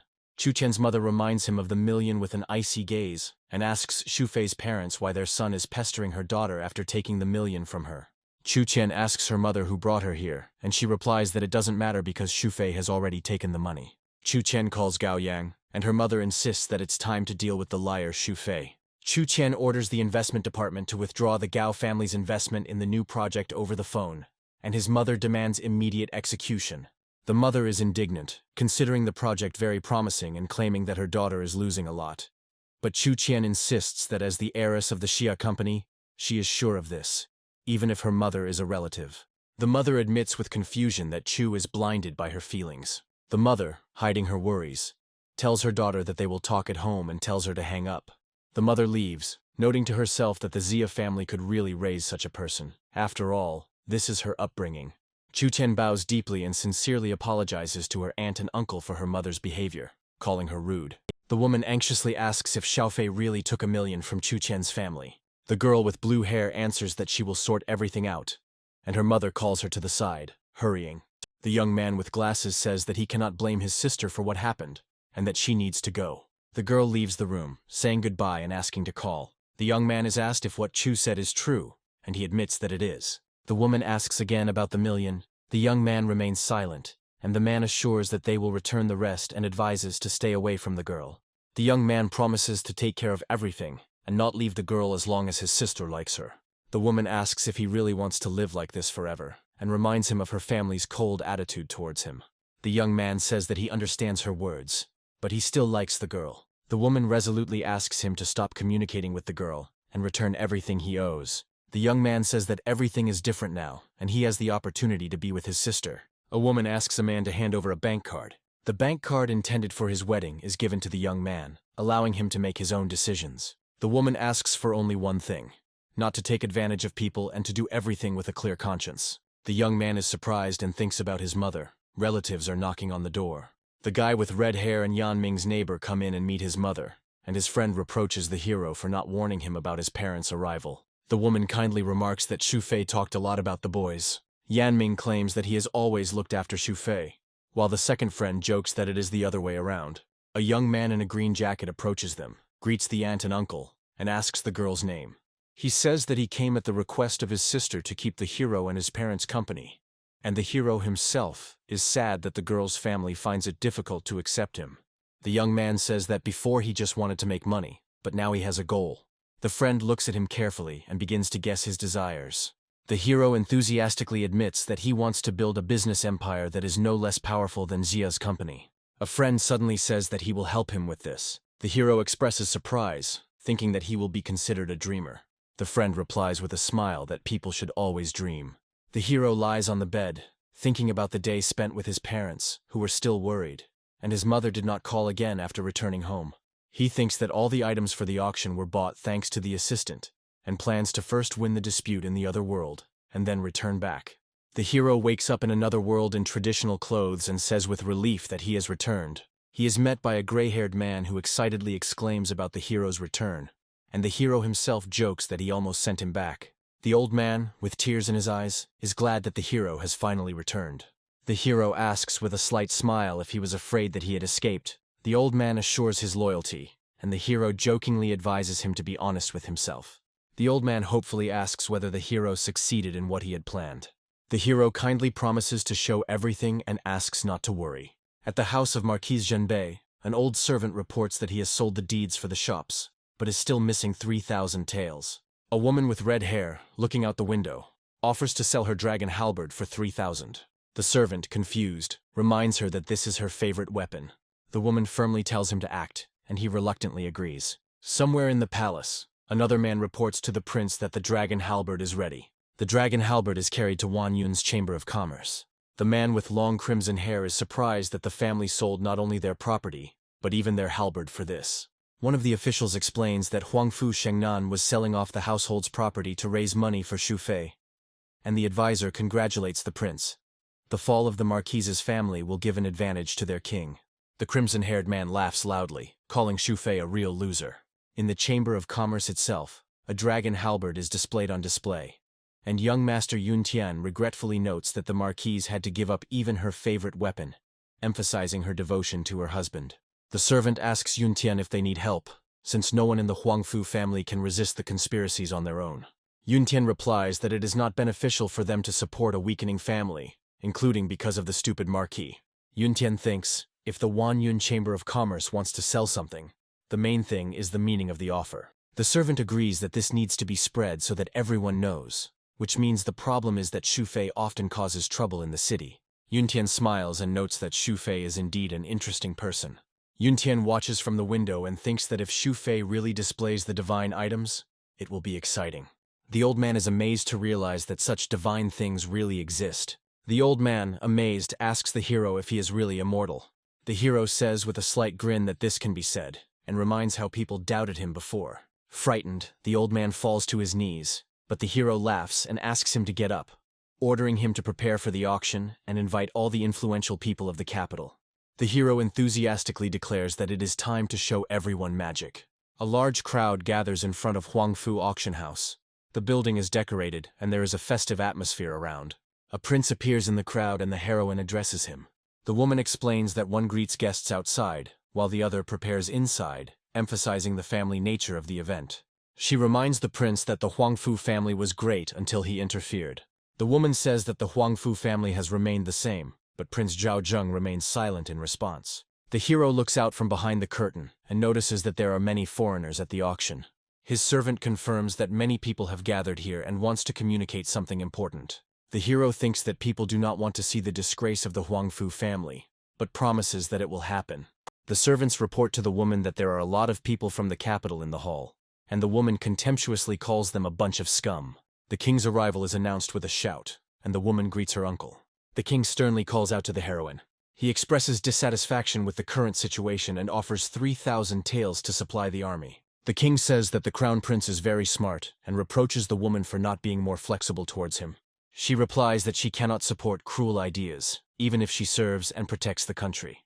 The king says that the woman's family could have remained neutral if her husband had not been too trusting and hasty. The king turns his back and declares that she is the same as her father, and the Huangfu family is unworthy of the capital. The servant tells the hero that almost everything is ready for the auction and the marquise will be impressed. But the hero replies that he did not do this for her sake. The hero indifferently declares that it doesn't matter what her emotions are, or even 100,000, because he's not going to stay with her.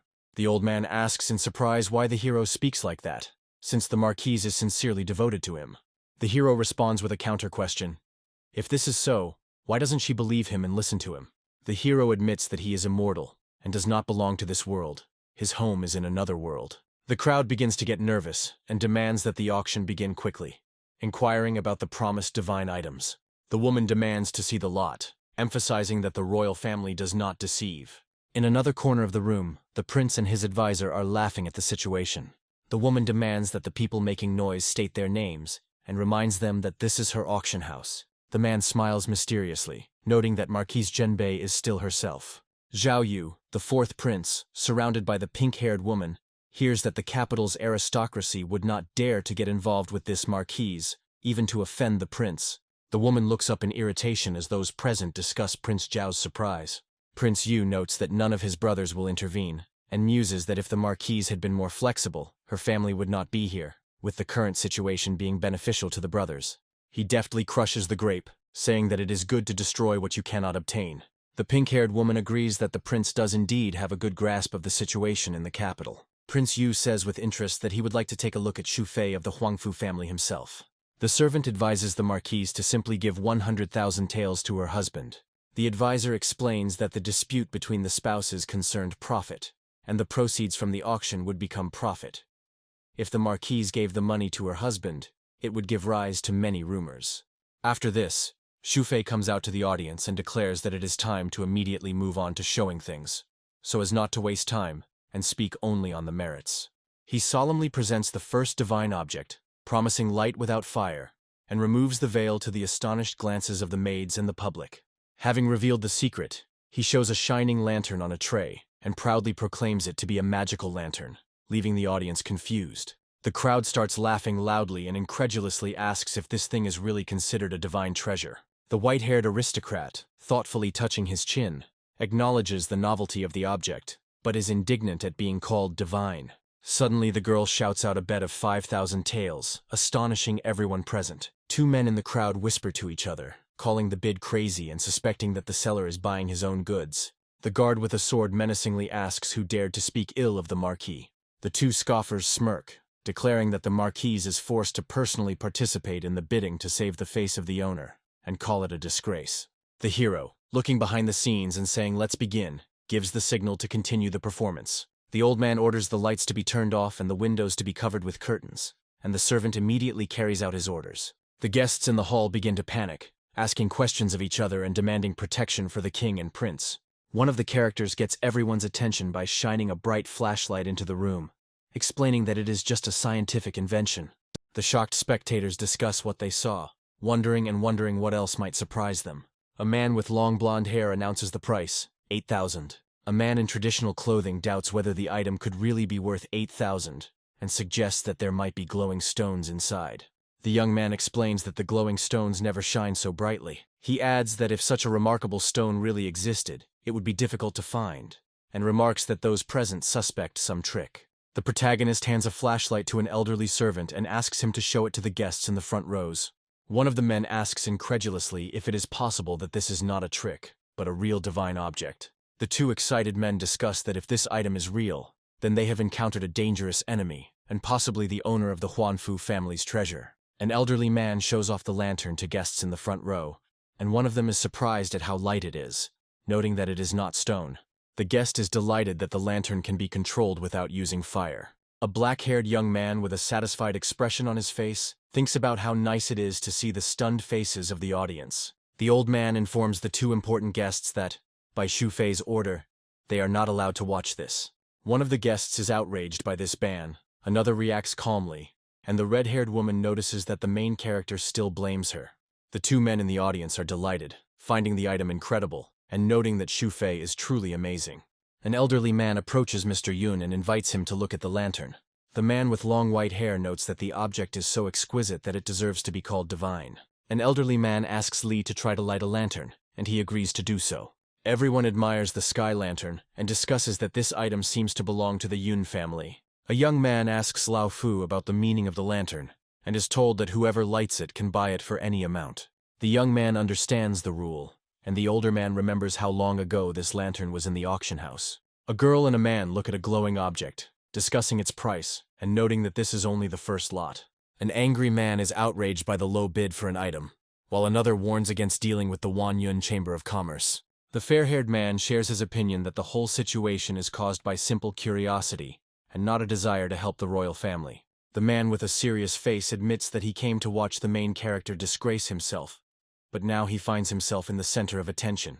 The young man announces that for 12,000 taels this item will go to Mr. Yun, and prepares to show the second divine item, which turns everything into a painting. The protagonist asks one of the guests to come closer and shows a photo of the Huanfu auction house. The intrigued guests look at the photograph, amazed that it is indeed a painting, and ask to be shown. The protagonist remarks that even a great artist could not create such a painting, and mentions that one such photograph costs 1,000 taels. He announces to the crowd that every visitor to the auction house will receive one of these paintings, causing surprise among the public. The surprised guests ask again if everyone will really receive something, and old Lao confirms his words. The characters wonder if Xu Fei is really giving away a valuable item so easily, but the other replies that he is not stupid, but very smart. One of the men notes with admiration that the main character is truly something amazing. The girl asks why he thinks so, expecting an explanation. A man with long blue hair reasons that people strive for fame and fortune, and 1,000 taels for a photo is a small profit. The protagonist points out that if there are too many of these paintings, they won't be worth money, and thus he makes a name for himself for such a low price. The girl notes that with such a person, it will be much easier for the Huanfu family to cope with difficulties. The character addresses the audience and moves on to tell the story of the next divine object, which can turn everything into a picture, causing people to be surprised and ask questions.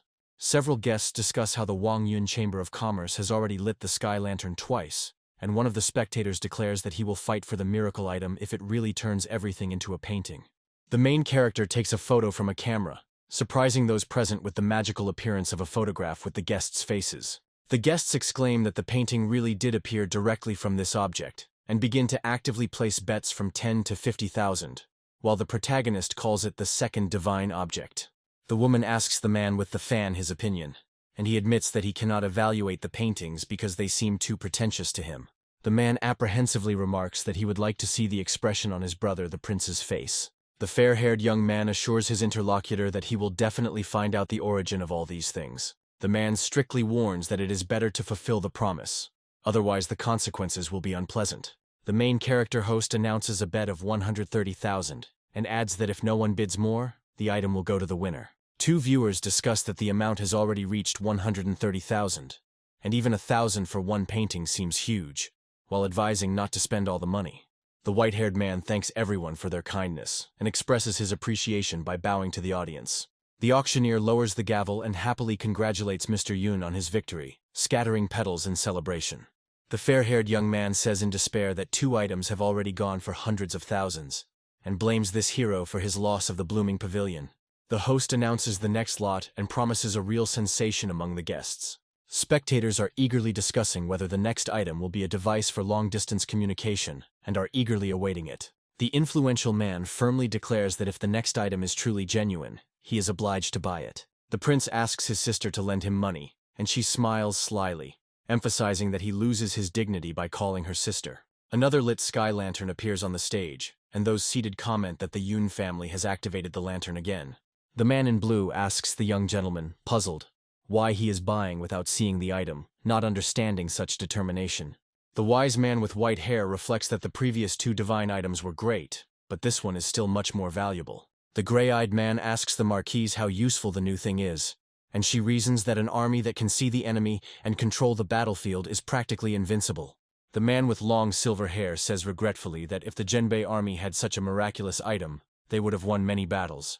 The red-haired woman reasons that if this item is truly capable of transmitting messages over 100 miles, then it is incredibly valuable. Two men, one holding a fan and the other in armor, decide that such a divine object must be theirs. The protagonist removes the cover from the black box and presents the last divine object to the public. He pulls out the antenna, takes the microphone in his hand and begins testing the device, addressing the audience and asking if they can hear him. Using the device, he contacts people in the distance and hears a report about arriving in the city of Shuzhen and continuing on to the north. The man in the blue robe says in surprise that the city of Shuzhen is 80 miles away and requires several days of horse riding to get there. The protagonist claims that if he had not been in a hurry, the device could have communicated over a distance of over 800 miles. The shocked listeners exclaim in surprise when they realize that they are talking about 800 miles. The presenter explains that it would normally take a month and a half to cover such a distance, but the device transmits the message instantly, making it incredibly useful for business and the military. To operate the radio device, the main character prepared a battery in advance and brought it with him to demonstrate its autonomous operation. Brightly lit sky lanterns with different hieroglyphs appear in the sky, and the audience recognizes the prince's lantern and the king's lantern among them. One of the guests notices the Yun family's sky lantern with admiration, noting that even the Hao family lit theirs, much to the surprise of the others, while the protagonist watches from below. The old man celebrates Shufei's achievement of 13 sky lanterns being lit at the same time, something that has never happened before, and is invited to leave with him. The man with the mustache asks again carefully whether he is really being asked to go together, surprised by such a proposal. The protagonist calmly replies that he agrees to give 100,000 taels to the Huangfu family in exchange for freedom. Then he asks the old man not to rush with an answer, because the auction is not over yet, and the most important thing is ahead. The hero loudly announces the start of the bidding for the third divine item. The starting price is 300,000, thereby causing a stir in the hall. A strong expression of irritation and determination appears on the girl with fiery red hair, who firmly states that the Huangfu family will not sell this item, while the faces of the other characters express anxiety and tension.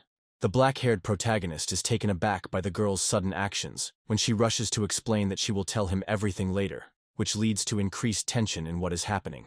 A woman with long red hair supports a limp young man in her arms, while a man in a cloak watches closely from behind. Several men in traditional dress react to what is happening with surprise and concern, discussing the situation among themselves. The woman says that if she said we won't sell, then they won't sell. An elderly man announces that the auction is over and asks everyone to disperse. Two men in the crowd begin discussing where to pick up their things after the event is over. The woman with red hair turns away silently, while the man with gray hair announces that he will take someone to the young master. One of the men sighs in disappointment, and the other notes that it is not even worth trying to buy the painting while the woman is taking care of the exhausted young man and saying his name. A mature man in fancy clothes tells a woman with red hair that he was wrong about her husband. The woman wishes her uncle to take care of himself, and the young man is ordered to take the last item back to the Northern Army, after which she says that she will take it to the house herself. The man with long hair calls her name as he comes closer. The man with long blue hair says he would like to meet him in person, while the young man with dark hair remains unconscious. The young man wakes up in the marquise's house and wonders whether he was at the auction. The red-haired woman tells the young man that she gave Huang Qi the order to knock him out. The young man remembers what happened and looks seriously ahead. The woman with red hair asks the young man if he knows what would happen if he sold the third item, and he realizes that she is talking about a radio station. The young man explains that he doesn't know what would have happened, he just wanted to make money, and believes that the radio station could have been sold for a very high price. The young man regrets that he was unable to get the money and accuses the woman of stealing his radio, expressing distrust of her and her family. The young man sharply tells her not to blame his family, asking what she is going to do. The woman with red hair admits guilt for the situation and promises that this is the last time. The young man says that this time he has a solution and wonders whether he will be punished or imprisoned again. The red-haired woman promises to help the young man even if he cannot fulfill the terms of the bet, emphasizing that being a spouse is not just words. The young man says that the radio station is his gift, and the proceeds from the auction are the price for his freedom. The sword is pulled out of its sheath with a gleam and sharply rushes towards the young man. The woman says firmly that they cannot get a divorce, holding a sword pointed at the interlocutor. The young man looks at her and tells her to kill him then. The woman is shocked at first, then looks down sadly, says that she was wrong, and tells him to do what he wants, but adds that they will not get divorced. The woman, turning away, calls the young man by name and promises to return the money for the auction. The boy stands next to her, and then thinks with relief that he thought she would actually kill him, feeling his heartbeat resume.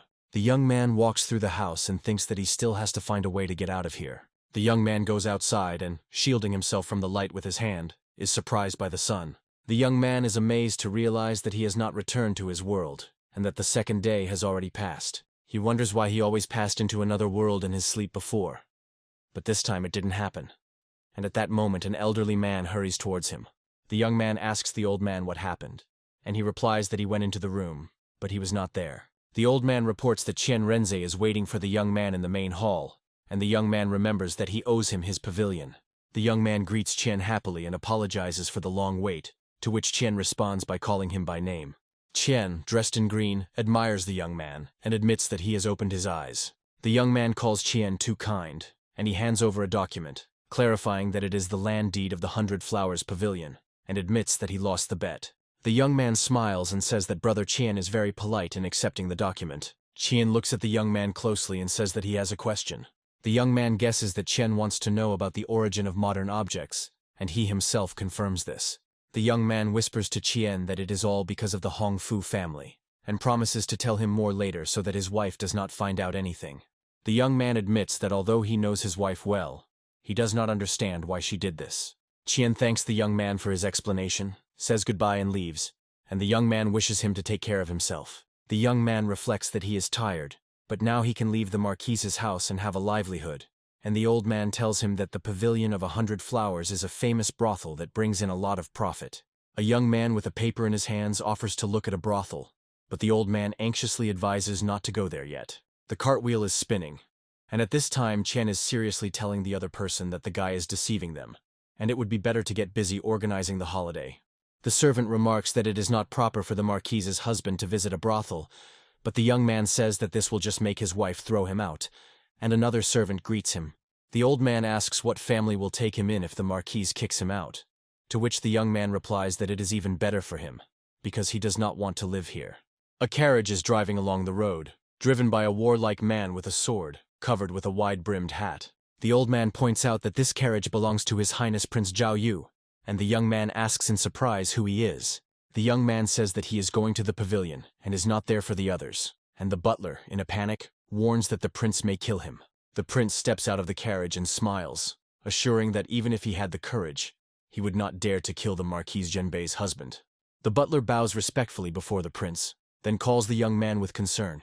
The young man asks if he should kneel down too, and the butler asks him to stop, embarrassed. The prince says that there is no need to kneel, because the husband of the Marquise of Zhenbei is not obliged to do so, and the young man invites the prince to wait for the Marquise inside.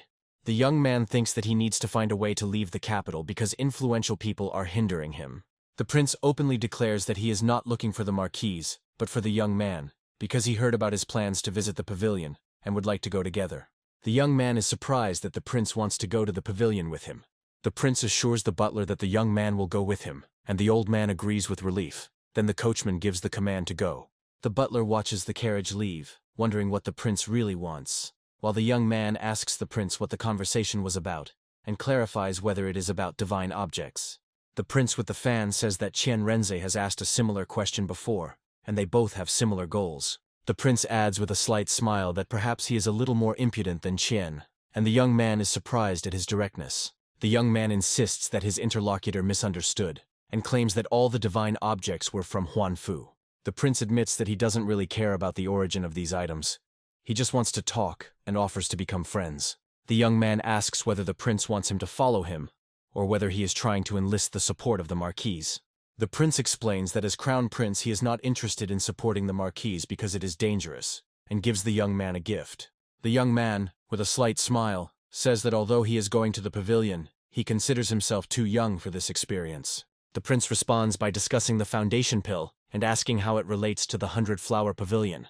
The young man asks again with surprise about the foundation pill. The coachman with an eye patch announces that they have arrived at the 100-flower pavilion.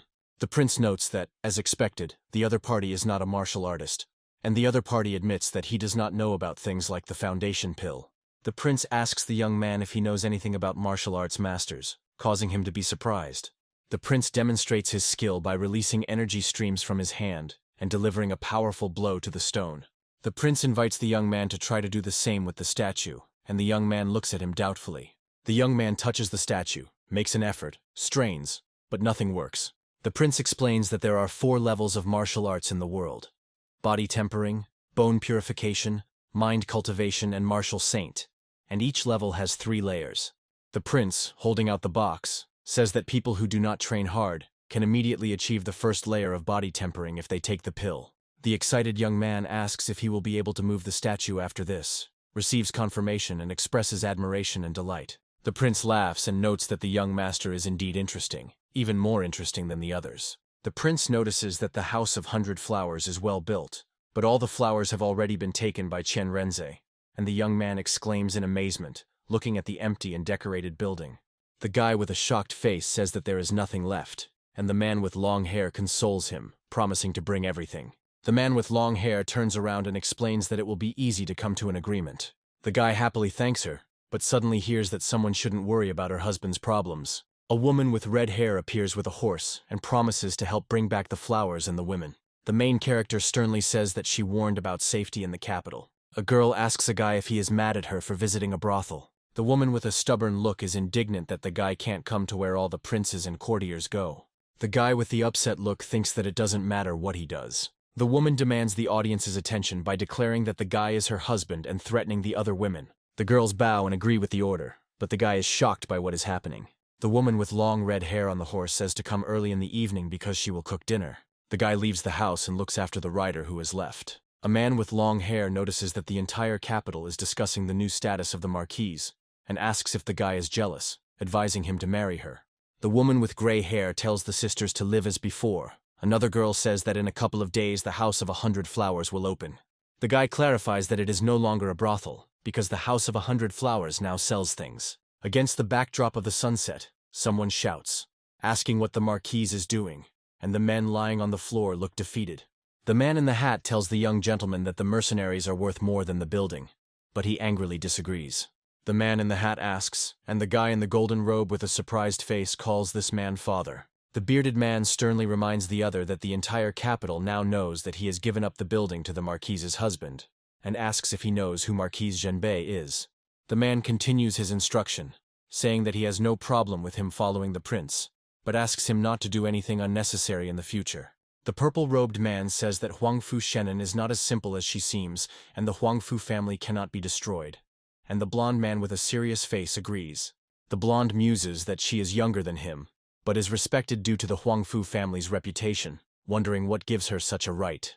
In the House of 100 Flowers, the main character is in charge of the work, and the workers assure that they will complete everything in 3 days.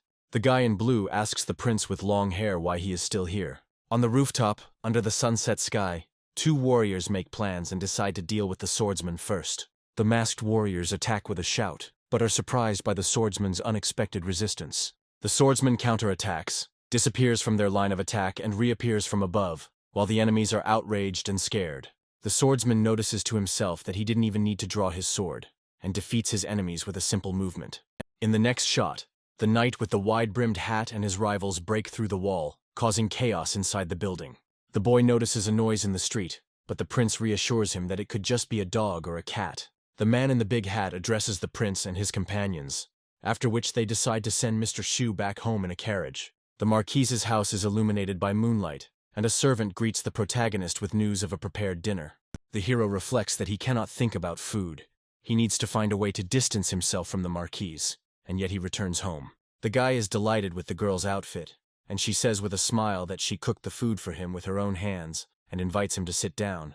The guy asks the girl about her unusual outfit, and she explains that she rarely wears such clothes because of business and wars. Against the backdrop of the soup, the girl promises to try to be more like a wife and suggests always having dinner together. The guy wants to talk about divorce, but she restrainedly repeats that she made the soup with her own hands. The guy explains that he doesn't want to get divorced because of a misunderstanding, but he already has someone he liked before. The girl says in a reserved manner that she is full and asks him to eat, after which she squeezes the cup until it breaks into pieces, and the guy apologizes in his thoughts, but notes that he told her the truth. At Prince Jai-Yu's house, they discuss under the moon why there are such high expectations for one hero, and note that the Huangfu family is truly on the verge of collapse. The man with long blue hair says that this Xu Fei can change the fate of the Huangfu family. The white-haired man reasons that even in this case, the foundation pill is too expensive, showing how rare it is. The man thinks that if he gives the pill to the person from the Huangfu family, he will gain his loyalty. The man says with a smile that he considered Xu Fei his friend, but he completely ignores statuses and communicates easily with him. He admits that he has always loved silence, and would not want to take part in the chaos of the capital if it were not for his mother's family. The man with the blindfold asks if the prince really does not intend to fight for the throne. At this time, a guy with dark hair sits in the house and admits that he has no appetite. The old man advises the young master to rest, noting that the marquise will remain in the military camp today. He was told to give 2 baskets of herbs to him to save him the trouble of searching for them. The guy asks if the old man knew that he needed this. The hero opens the box of jewels and learns that the marquise sold the family property for his victory and collected a large sum.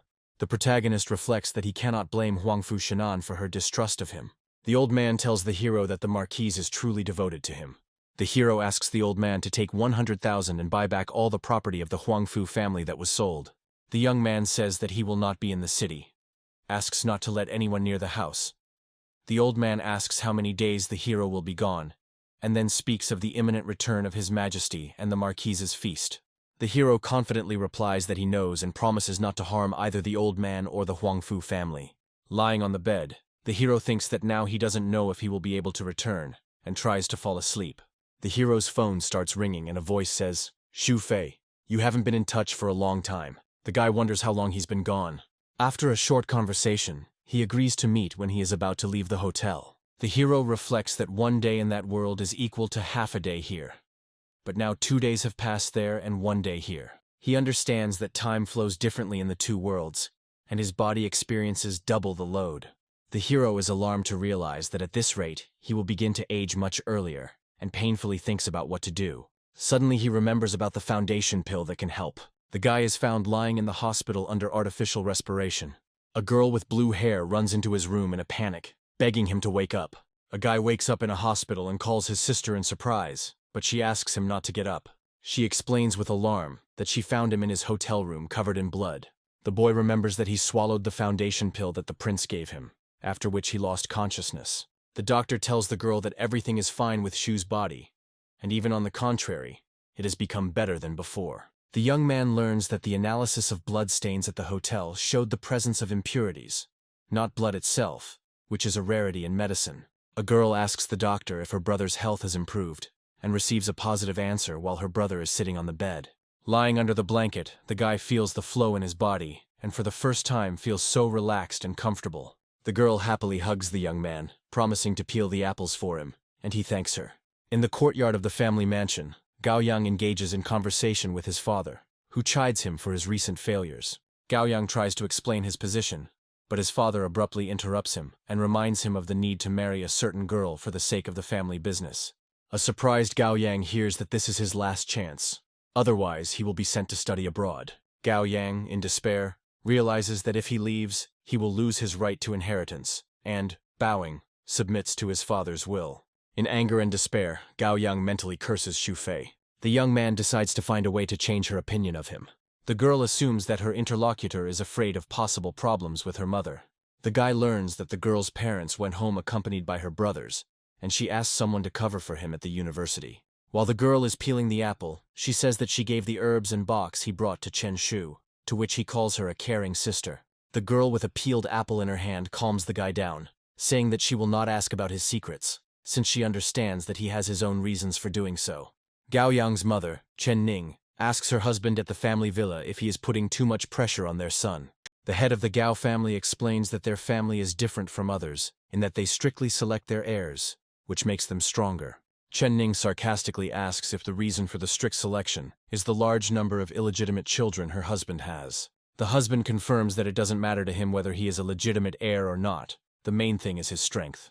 Shenan angrily declares that being married to him is a punishment, which surprises him. The head of the Gao family objects to his wife, asking whether living in fame and fortune while everyone respects her as Lady Gao can be considered a punishment. Shenan leaves the room with a dissatisfied look, and the head of the family watches her go. The mother enters the hallway and meets Gao Yang, surprised by his presence at the door. Gao Yang confesses to his mother that he is convinced of the correctness of his father's philosophy and cannot afford to fail. He curses Chu Chen in his mind and decides to become the heir of the Gao family and marry her at all costs. Gao Yang desperately asks his mother to help him, but she reproaches her son for arguing with his brother, reminding him that she is the mother of both of them. Depressed, he asks his mother to take care of his brother. At this moment, his older brother Gao Zhen appears in the corridor, calmly telling his mother that he is okay and asking her to help his other brother. Gao Yang asks his brother in surprise if he really doesn't mind his actions. The elder brother says that Gao Yan should realize his own inability, adding that he is disgracing himself in front of everyone. Meanwhile, in the men's dormitory, the guy feels an unusual lightness in his body and is surprised by the effect of the pill he took. A guy comes back from the hospital and decides to try to jump up the stairs in one jump. With unexpected ease, he jumps over all the steps, causing surprise in the casual witness. Excited by his new abilities, he declines an invitation to join the sports club. Thinking about it, the guy wonders if this is really the effect of the foundation pill. At the dormitory, a joyful classmate greets him with a shout of his return. Once in the room, the guy hears from his neighbor that the others went to deal with the herbs they brought. A neighbor reports that Chu's sister has approached him to discuss opening a company, and the guy is surprised that everything is already planned. The neighbor explains that thanks to the sale of herbs and the help of his sister, the whole plan to create the company went smoothly. With these words, the neighbor hands the guy the details of the plans he had drawn up, to which he enthusiastically agrees to help. The guy smiles and says that he completely trusts the fourth brother. Chen Shu, looking tired, said that he could no longer work with Xu Fei. Xu Fei is surprised and asks why his brother is angry, and he explains that starting a company is a very serious matter that requires responsibility. Xu Fei sits thoughtfully at the table and reflects that despite the new opportunities to travel between worlds, his life has remained the same. He leafs through the papers and self-critically realizes that all the details of the company were thought out by Chen Shu, and he himself is not worthy of either him or his Chu Chen. At sunset, Chen Shu sits silently on the playground, lost in thought. A girl appears from the door and gently calls him by name. She, watching him from the side, wonders why this straightforward guy is sitting alone. Deciding to appear better, the girl checks in the mirror whether she looks normal.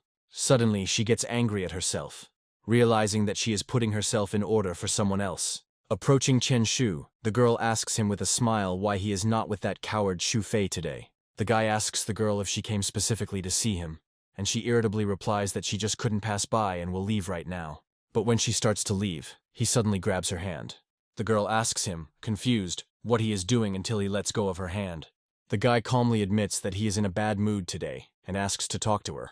The girl wonders why he chooses her to talk to, and he replies that everyone else is busy, which makes her feel inner rage. The guy says that he enjoys her company and keeps her around despite her apparent displeasure. The girl, not understanding her feelings, is angry with herself, and the guy asks what is happening to her. She admits that Xu Fei is her main problem and wonders why everyone is so attached to him, and the guy replies that Xu Fei is not a coward. The guy mentally reflects on Xu Fei's character, his responsibility and honesty in relationships, and making difficult decisions. The girl asks with gentle sadness why the guy still worries and is sad because of him. The guy confesses to the girl that he wanted to help Xu Fei start his own business, but perhaps he was too hasty with this decision. He says that now Xu Fei has a chance to catch up with the Xia company and be with Chu without any relationship problems. The girl skeptically notes that he is exaggerating. After all, Xia's company is huge. The guy explains that the company's market value is 13.5 billion, and its main business areas are real estate, jewelry, herbs, and shopping malls. The girl touches the guy's forehead and says that he might have a fever. Chen Shu agrees that this sounds incredible, but says that people are capable of performing miracles. He adds that a real miracle may happen to Xu Fei. Meanwhile, Xu Fei is surprised that 2 days have already passed. A brother enters the room with food. When he saw Xu Fei, he said he didn't call so as not to wake him up. Xu Fei eats the fruit and apologizes for his frivolity and for putting everything on his brother. The brother asks if Xu Fei has read all the plans, and he replies that he has read them 3 times. Xu Fei agrees that his brother is right. Everyone needs to think about their future and plan ahead. The brother decides to take an academic leave from the university to organize all the affairs. Xu Fei is surprised to clarify that his brother has always been focused on his studies. But he replies that there is no need to worry. The only reason for him to be at the university was to get a job. My brother says that if they don't get it done in a year, he'll just go back to school. But if everything works out, that'll be great. Xu Fei asks his brother if he is sure, adding that he would have done the same. The brother assures that there is no need for this, and asks Xu Fei to mind his own business and entrust the company to him. Xu Fei is surprised to realize that Chen Shuo actually decided to help him against all odds. Xu Fei points out a point in the plan that they plan to process the herbs themselves in the future. Xu Fei says that if they start processing herbs on their own, they will have to stop cooperating with their senior and junior partners. The brother agrees and thinks that it is better not to work with them at all. He explains that the profit from raw materials is too small, and for the sake of the company's future, it is imperative to engage in its own processing of herbs. It is only a matter of time before the joint work ends. Xu Fei notes that by talking things through in advance, conflicts can be avoided, and is surprised that his brother was more open to dialogue than he expected, to which his brother suggests they discuss it later. At the Xia family villa, a car arrives and the gate opens. Gao Yang and his mother come to visit their relatives and greet the hostess. A woman with blue hair greets the guests and invites them inside.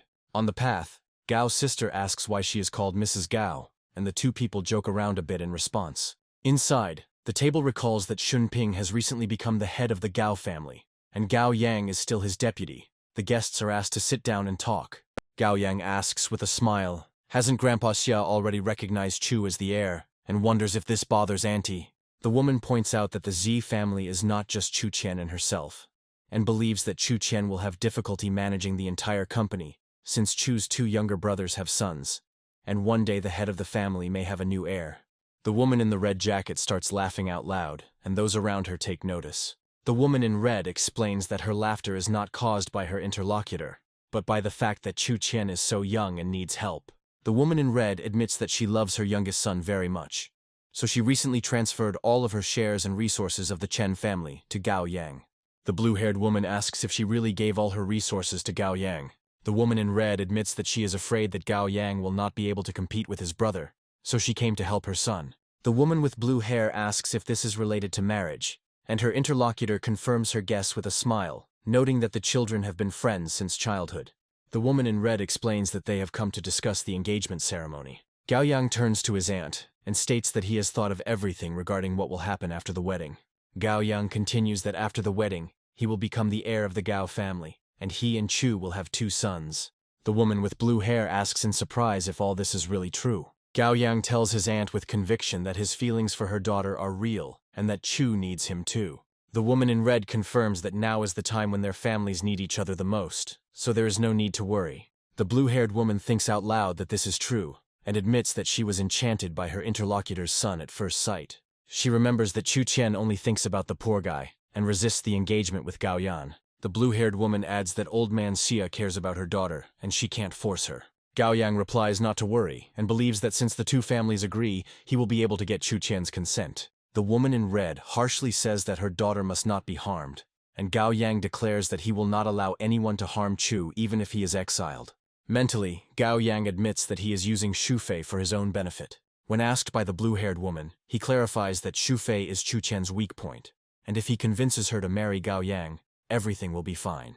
The blonde man asks not to accuse him of being aggressive, and the blue-haired woman replies that she has long wanted to teach this poor guy a lesson. 2 friends in a dorm admire a well-designed business plan and joke about positions in the future company. The protagonist sheepishly apologizes for always talking about the plan once the heroes arrive. The guy explains that if he starts processing the herbs himself, he will no longer be able to supply them for further processing. His friends encourage him, saying that it is more profitable to process the herbs himself, and advise him not to worry and not to be a weakling. In another world, a girl sits thoughtfully under the moon on the veranda of the Marquise's house. The girl is wounded by an arrow, and is escorted by a cheerful guy who has brought her favorite wine again. The man looks at the lanterns flying in the night sky, saying that he is helping to raise money for the army, and notes that this is what he expected from the Huanu clan.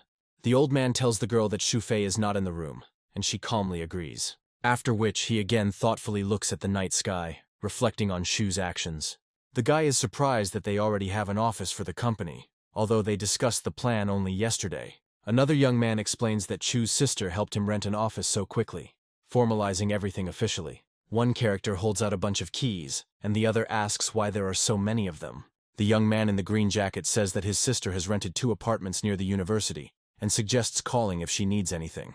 The guy excitedly asks if he told his sister about his affairs. A friend reports that only 2 idiots in the hostel believe that the herbs were found in the mountains. The guy insists that the herbs really do come from the mountains, but his friend tells him not to tell fairy tales.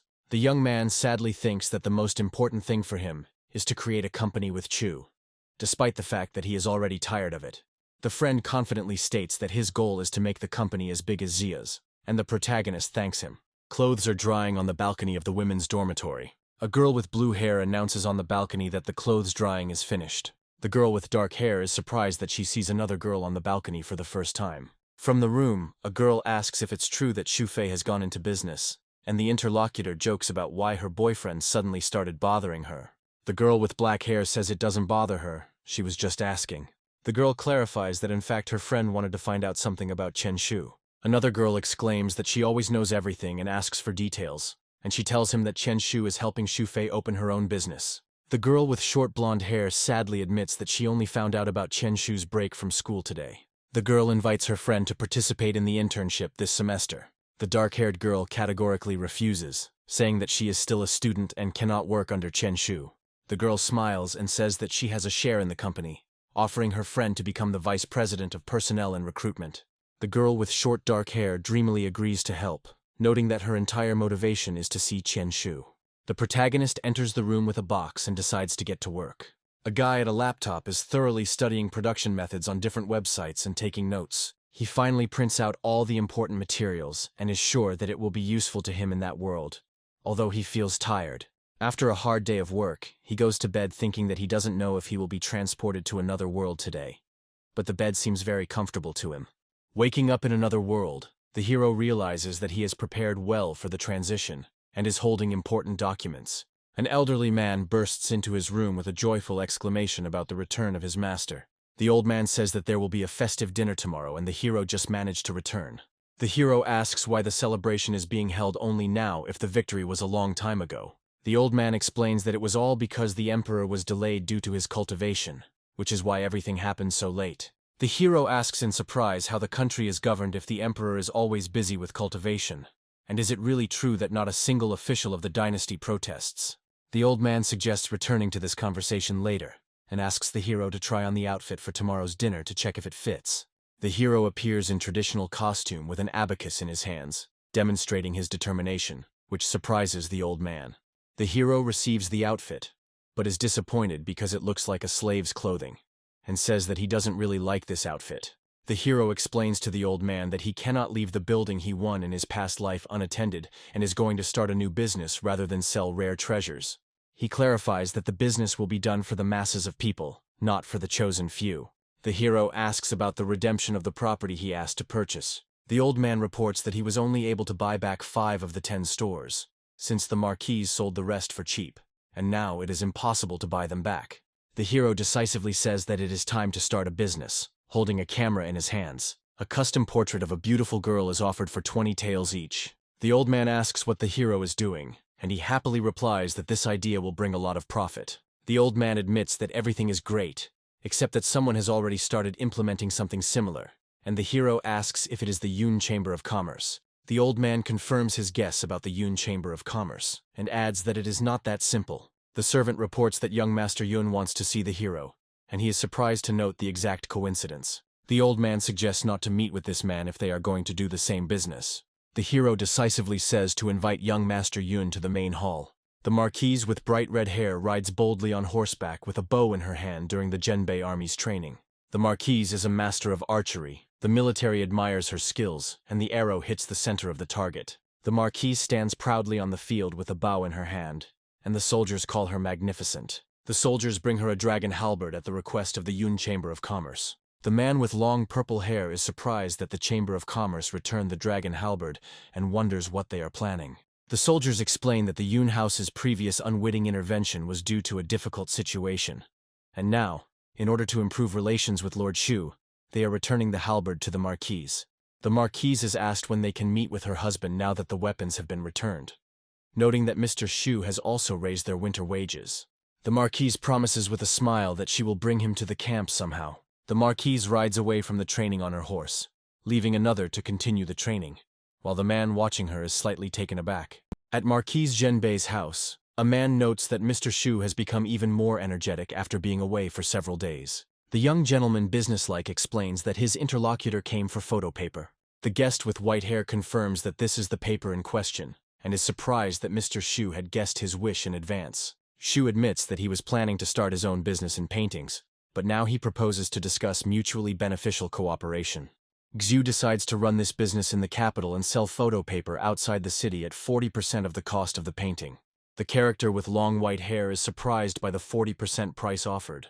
Mr. Shu, with a slight smile, asks not to complicate things and reminds them that they are not at the market. Mr. Yun wonders how many divine items and photo paper Shu can supply to the Yunkai Chamber of Commerce.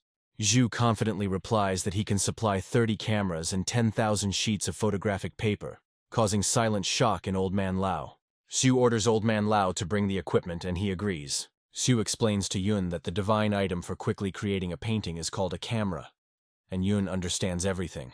Old Man Lao says that this equipment is enough for 200 portraits. The rest will be delivered gradually, and Yun thanks him for his cooperation. Yun says he wants to discuss one more thing outside of his official duties, and Shu reacts with surprise. Old Man Lao voiced a rumor. He heard that the prince was planning to unite with Shu. Yun shows a portrait of her sister, and says that she is a young, talented woman of 28 years old, who can play the piano, chess, and does calligraphy and painting, offering to get acquainted. Shu is surprised at how cute the girl in the photo is, noting that she is 28 but looks 16. Yu says directly that he is 16 years old and has no plans to get married yet. Yun asks if Shu doesn't like older girls, but he replies that it's not that. Xu explains that the Marquise will never agree to divorce him. Yun notes that young Master Shu is currently weak and without support, but the Yun Chamber of Commerce can change that. An angry Marquise enters the room and demands an explanation. Yun formally greets the Marquise, who looks at him coldly and displeasedly. The Marquise asks sternly what the Yun Chamber of Commerce intends to do. Yun points out that given the current situation of the Marquise's house, it's fair to wonder whether it's really still worth holding on to Mr. Shu. The girl thinks about how he dares to say such a thing to her. Yun politely apologizes to the Marquise for his words and asks for forgiveness. The Marquise explains that horses with dragon's blood are difficult to find, and specifies how many such horses can be provided for her 30,000 riders.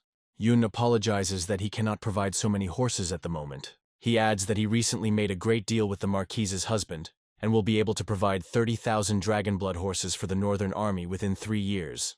Ixu notes to himself that Yun plans to exchange 40% of his earnings for horses. The Marquise says that if she is given 100 horses, she will forgive Yun for his words. Yun promises to deliver 100 horses to the northern camp within 3 days and says goodbye. Shu turns to the Marquise in surprise, and she sheepishly says that she asked for another 30,000 dragon blood horses without his consent. She assures that she will find a way to return his money. The girl says that he can take a concubine for himself. The Marquise sheepishly says that he can, but Shu interrupts her, wondering what she means. Yun sits in the carriage and thinks that everything that happened may have been planned in advance. The driver asks Yun if it is unreasonable to try to win over Marquise Zhenbei to his side, given her reputation. Yun explains that 40% of the profits were used for the deal to purchase 30,000 dragon blood horses, which would greatly strengthen the Marquise's army. Yun notes that after this deal, the Marquise's army will become dependent on the Yun Chamber of Commerce, and the Imperial Court will begin to rely more on the Huangfu clan. The driver asks why Yun had not paid attention to the Huangfu clan and their influence before. Yun replies that with the arrival of Lord Shu, the Huangfu clan began to flourish and become one of the best. The driver marvels at Mr. Shu's talent, to which Yun remarks with a smile that he will probably surprise him even more in the future. Yun reflects that although the Huangfu family has proven its loyalty and shed blood in wars for 3 generations, without his participation, it would have fallen into decline. The scene ends with the image of Shu looking into the distance from behind, emphasizing his importance to the clan. Young Master Shu admires his fairness, but Yun sarcastically asks what fairness he is talking about, mentioning the Huangfu family. In Prince Zhao Yu's courtyard, a comical scene is played out in which one character is frightened by an insect that has landed on the wall, causing another to ridicule him. Yun reports that 100 dragon blood horses have been sent to the Zhenbei military camp, adding that the Chamber of Commerce plans to contact the Huangfu family. A character with long hair is contemplating the merger of two powerful families, the Huangfu and the Yun Chamber of Commerce. The man in the straw hat notes that the more these two families cooperate, the more the emperor fears them. Another man claims that if the emperor had been truly afraid, both families would have been destroyed long ago.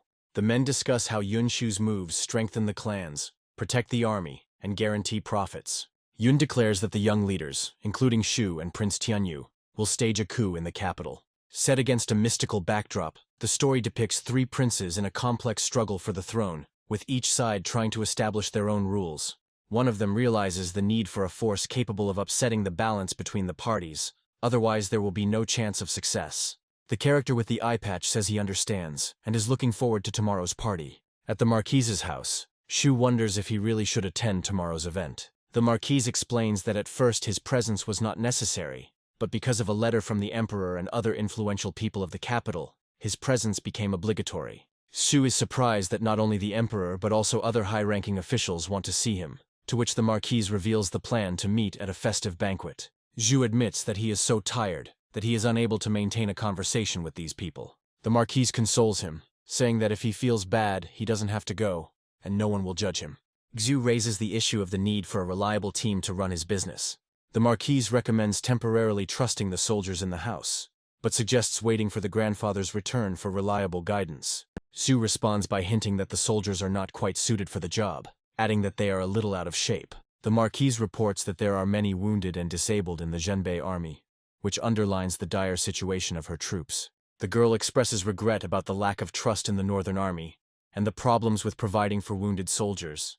A table of dishes is shown as she reflects on the low wages of the military and their difficulties in finding employment. The young man with a determined look asserts that the soldiers deserve trust and hope. The young man declares that he intends to hire soldiers and pay them more to improve their situation. A girl with blue hair sits with a plush toy in her arms and expresses a desire to help the main character in his business. The same girl sadly confesses her feelings, saying how much she misses him. An adult woman comes to the door of her room, scolding her for ignoring calls for the sake of an important person. The girl explains to her mother that she went too far last time, and everyone needs to calm down. The mother carefully combs her hair, saying that her mother knows her opinion. But he still considers his daughter a child. The blue-haired girl asks her mother to give Shufei some time so that he can prove himself. Her mother, braiding her hair, reminds her of the family dinner at her grandfather's on Friday evening.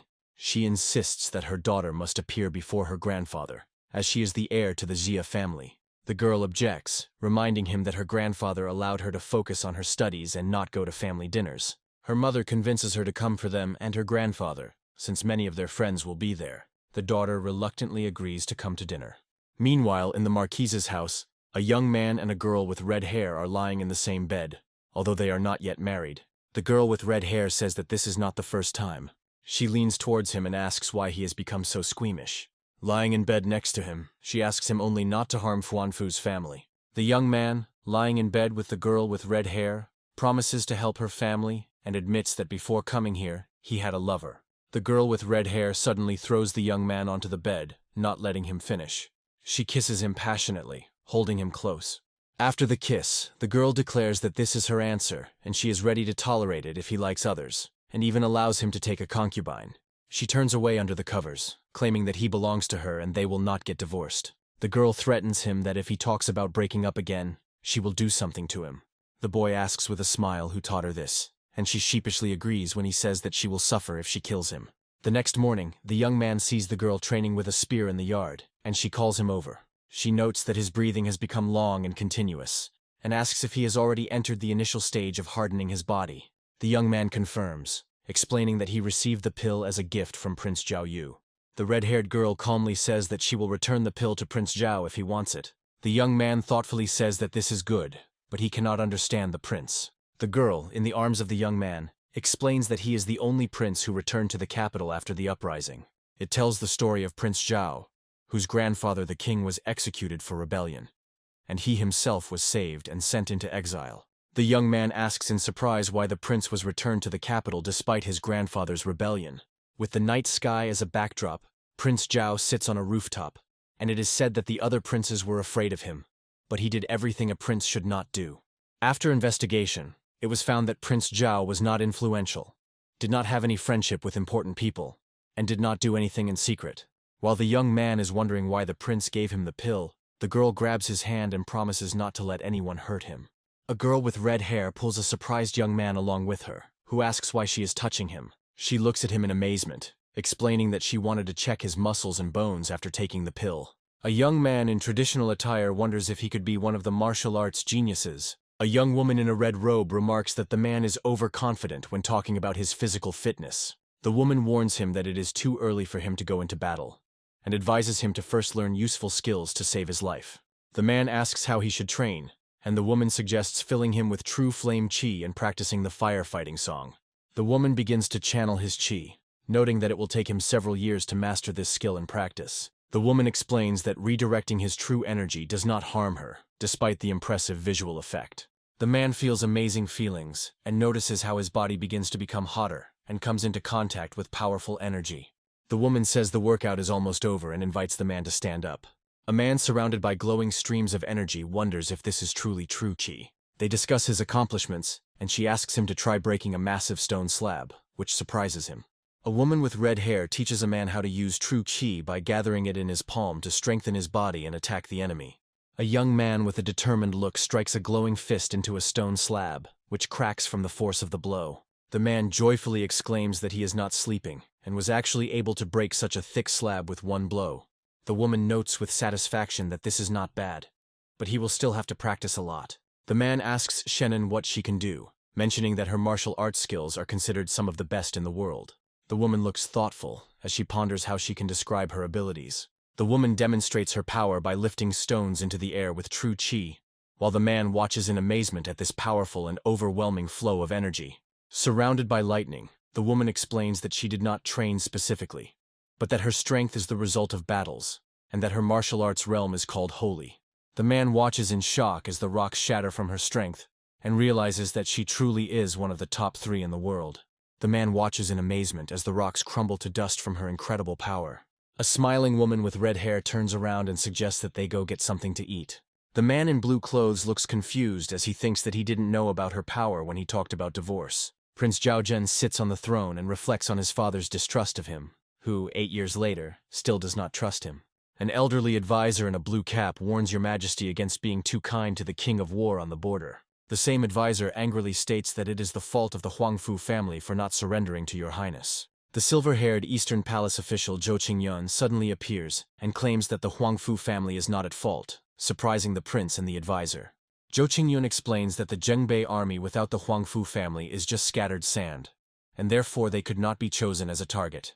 He insists that the prince must capture the Huangfu family, but Qingyun counters that if the War King rebels, it is this family that will protect His Majesty. Prince Zhao Zhen, with his eyes closed, asks to think again. In the Imperial chamber, General Zhu Shiken proposes to reward the Huangfu family with the title of Prince for defeating the northern barbarians. But Prime Minister Wu Mobai objects, offering rewards in money or marriage. A white-haired general in a red cloak angrily reproaches the Prime Minister for putting pressure on the Huangfu family, who have protected their land for 3 generations.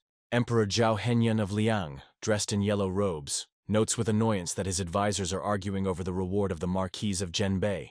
The emperor with the diamond-shaped mark on his forehead thoughtfully says that they are both right. The emperor offers to reward Marquise Zhenbei by getting her husband a job in the Ministry of Finance, since he is a good businessman. The general is indignant that the marquise's husband should be rewarded without merit, while the prime minister praises the emperor's wisdom. The emperor announces that the issue of the Huangfu family's reward has been decided, and dismisses his advisors. The emperor turns to an invisible interlocutor named Zhao Feng and asks if he saw it.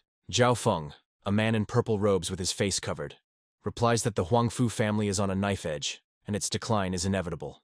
The emperor, looking away, asks if Zhao Feng knows which of the 2 advisors is actually doing his best for the Huangfu family. Zhao Feng replies that Prime Minister Wu Mobai does not care about the Huangfu family, since his mind is focused on the welfare of the people. The emperor, with a red crystal on his forehead, calmly reports that he is satisfied with his subject's success on his recent journey. In a camp in southern Xinjiang, a soldier kneels down and reports that the Zhenbei army will have a holiday tomorrow. The southern country's war king, Toba Chang, orders his entourage to prepare and subjugate the Huangfu family immediately after the celebration.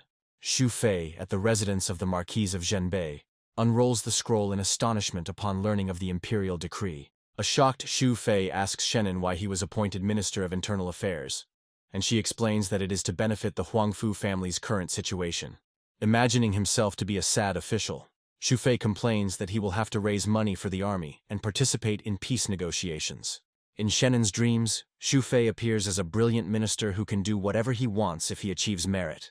Putting the scroll on the table, Xu Fei assumes that he received the high position thanks to his own achievements. Although he could have been given the title of prince, Shenan assures that all his achievements are attributed to the Huangfu family and orders him to rest before tomorrow's feast, to which the emperor will certainly invite him. At night, in the royal palace, dancers in scarlet robes perform a dazzling dance against the backdrop of luxurious pavilions. During the feast, the courtiers laugh loudly, and a worried young man asks Shenan to stop serving him food, feeling the eyes of the audience on him. Slightly embarrassed, Shenan explains to her husband that they are being watched because she is the famous Marquise of Zhenbei in the capital, even though in front of him she is only a caring wife. The irritated pink-haired dignitary is indignant that Shenan is so respectful to an ordinary youth. His cold-blooded companion advises his brother to stay away from the Huangfu family and reminds him of Mr. Shu's virtues. Smiling, the advisor assures his brother that he will heed the warning, then exchanges thoughtful glances with the silent warrior in the yellow mask. The emperor, sitting on his throne, kindly invites Shenan to come and drink with him.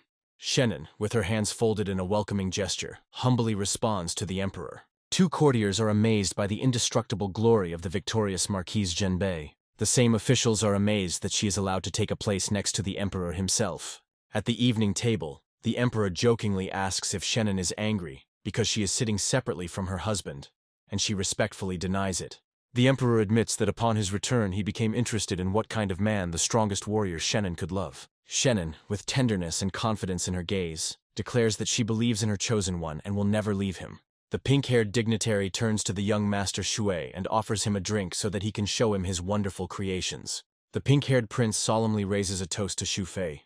After thanking the prince, Xu Fei listens to his question about where he got the divine items sold at the Huangfu house auction. Xu Fei flinches in surprise, and the prince's brother reproachfully remarks that the question sounded too harsh. The advisor with the fan gently reproaches the prince for his rudeness, explaining that divine items are the basis of Lord Zhu's power, and it is impolite to ask about them.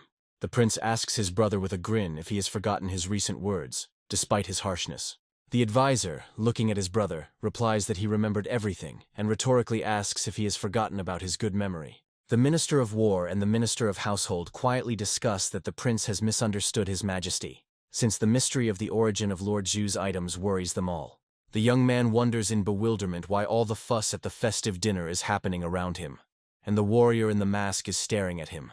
Two courtiers whisper about the mysteriousness of the Huangfu family's husband, and the Marquise reflects that the presence of an unknown person in the imperial court is a big problem. Shenan turns sharply to the emperor and asks in bewilderment what he is talking about.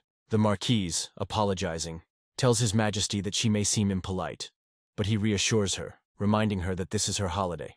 After thanking his majesty, Shenan turns away with a determined and angry look. Two elderly dignitaries listen as someone off camera offers them an explanation if one is needed. Shenan loudly declares that her husband has lost his memory and does not know where he comes from, remembering only how to create objects that everyone calls divine. The elderly advisor asks in shock about her memory loss, and Shenan angrily accuses him of doubting her words and indirectly calling her a liar in front of the emperor. Shenan, in a rage, towers over the prostrate dignitary and menacingly asks how he dares to interrogate her husband at her celebration. The emperor proclaims his trust in Marquise Zhenbei and Minister Xu Fei, ending any discussion, and the courtiers unanimously praise his wisdom. The emperor announces to the highest dignitary that he sees love in Shenan's eyes, and personally gives permission for her marriage to Xu Feiyu, which is arranged by the imperial family. The emperor firmly declares that he will not accept any objections, since he raised Shenan as his own child. The courtiers note the great kindness of his majesty to the Huangfu family, thanks to which any ill-wisher of the Marquise will now think hard. After the festivities, a horse-drawn carriage accompanied by servants drives along the night streets of the capital. Commander Li Liang, wearing a red mask, orders his masked men to follow the Huangfu family's carriage and carry out the order. In the carriage, the young man asks Shenan why she took all the pressure on herself at the holiday party, when she knows he doesn't have amnesia. Shenan smiles and replies that she has made mistakes many times before, but she will always believe him. She lists all his merits, but admits that she still does not know who he is and where he came from. Suddenly, an enemy arrow pierces the wall of the carriage, and the young man, covering Shenan with his body, interrupts his story. The young man, with the arrow intercepted in his teeth, tells Shenan that the enemies have come for him and gets out of the carriage, and the leader of the attackers calls on the brothers to put an end to the life of Huangfu Shenan. Shenan on the roof of the carriage gives the order to Huang Qi to protect Xu Fei, and the sword warrior rushes forward. The hooded attacker quickly attacks Shenan with dual blades, and she coldly deflects the blow with an arrow. After the reflected blow, Shenan releases an energy projectile that crashes down on the enemy. One of the attackers falls to the ground screaming from the Marquise's powerful final blow. Shenan mockingly remarks to the arrogant opponent that he is planning to kill her. What a joke. A masked warrior with a shining sword appears in the battle and orders his men to retreat, promising to take care of the Marquise. Shenan accuses the mask of betrayal, reminding him that he had been ambushing her and that if it weren't for her husband, she would have died. The mask screams in anger about the impossibility of escape and deals a crushing slash with his sword. The masked warrior declares his intention to personally kill Shenan and creates a lightning-fast energy barrier around himself. Shenan rises into the air and unleashes a whirlwind of blades at the attacker, repelling the final attack. The masked ninjas admire the power of the commander and Huang Qi, and the cloaked warrior rushes forward. One of the attackers commands to catch the dragon halberd, and Shenan catches it with his shaft. The Marquise floats in the air, surrounded by sparkling energy, with a belted halberd in her hands. Shenan asks the mask defiantly if he thinks she has escaped and develops a whirlwind attack. The masked warrior hides behind a shield, and Huang Qi fights in midair, pursuing him along the rooftops. Huang Qi fights off 3 ninjas at once, and they complain about the small number of enemies and underestimating his strength. The warrior loudly declares that he will not let anyone pass and will not allow the Marquise to be kidnapped. The attackers are horrified to recognize his high level of cultivation and suggest killing Huang Qi first. Huang Qi mentally notes that Xu Fei was attacked first, not the Marquise. Shenan roars and dives down with all his might in a swift leap to strike the camouflaged enemy with his halberd. Shenan unleashes a furious swing of his halberd on Li Yang's defense, sending lightning bolts piercing through and splitting the tiles beneath his opponent's feet. Jumping aside, Shenan defiantly asks Li Yang what else he is hiding. The Marquise once again directs her halberd to attack, and her sacred energy breaks through the enemy's defense. Li Yang tries to parry her blow, but Shenan points out his illusion of equality, reminding him of the real gap in their power. Shenan mentions Li Yang's name as the commander of the enemy forces, and mentions that behind him stands the military leader Sword King, the second most powerful man in the world. The girl makes a fiery strike with her sword, sending up tongues of flame. Shenan attacks with a circular swing of his halberd, knocking Li Yang off balance. Will he have the courage to fight her to the death? Falling to his knees, Li Yang reveals that an attempt has been made on Xu Fei's life, shocking the girl. The soldier reports that nothing is known about the fate of his life yet. An unknown voice states that the assassination attempt was carried out by Tuoba Zhang, but Mr. Shui is not easy to kill, especially when the War King gets his way. Huang Qi reports to the lady that he was able to protect Xu Fei in the midst of the broken carriage. Huang Qi and Xu Fei simultaneously shout Shenan's name, trying to find her. Xu Fei wakes up in his dorm room and, with tears of joy, realizes that he has been blessed with the opportunity to recover from mortal danger. Xu Fei asks his friend if he has returned from his girlfriend. A friend reports that the girl said she missed Xu Fei while showing a strange anthropomorphic creature. Xu Fei asks if his friend brought any goods this time, and they start discussing the food and laughing. A friend asks Xu Fei to check the balance on his card, assuring him that after eating and checking, he will realize that this is not a dream.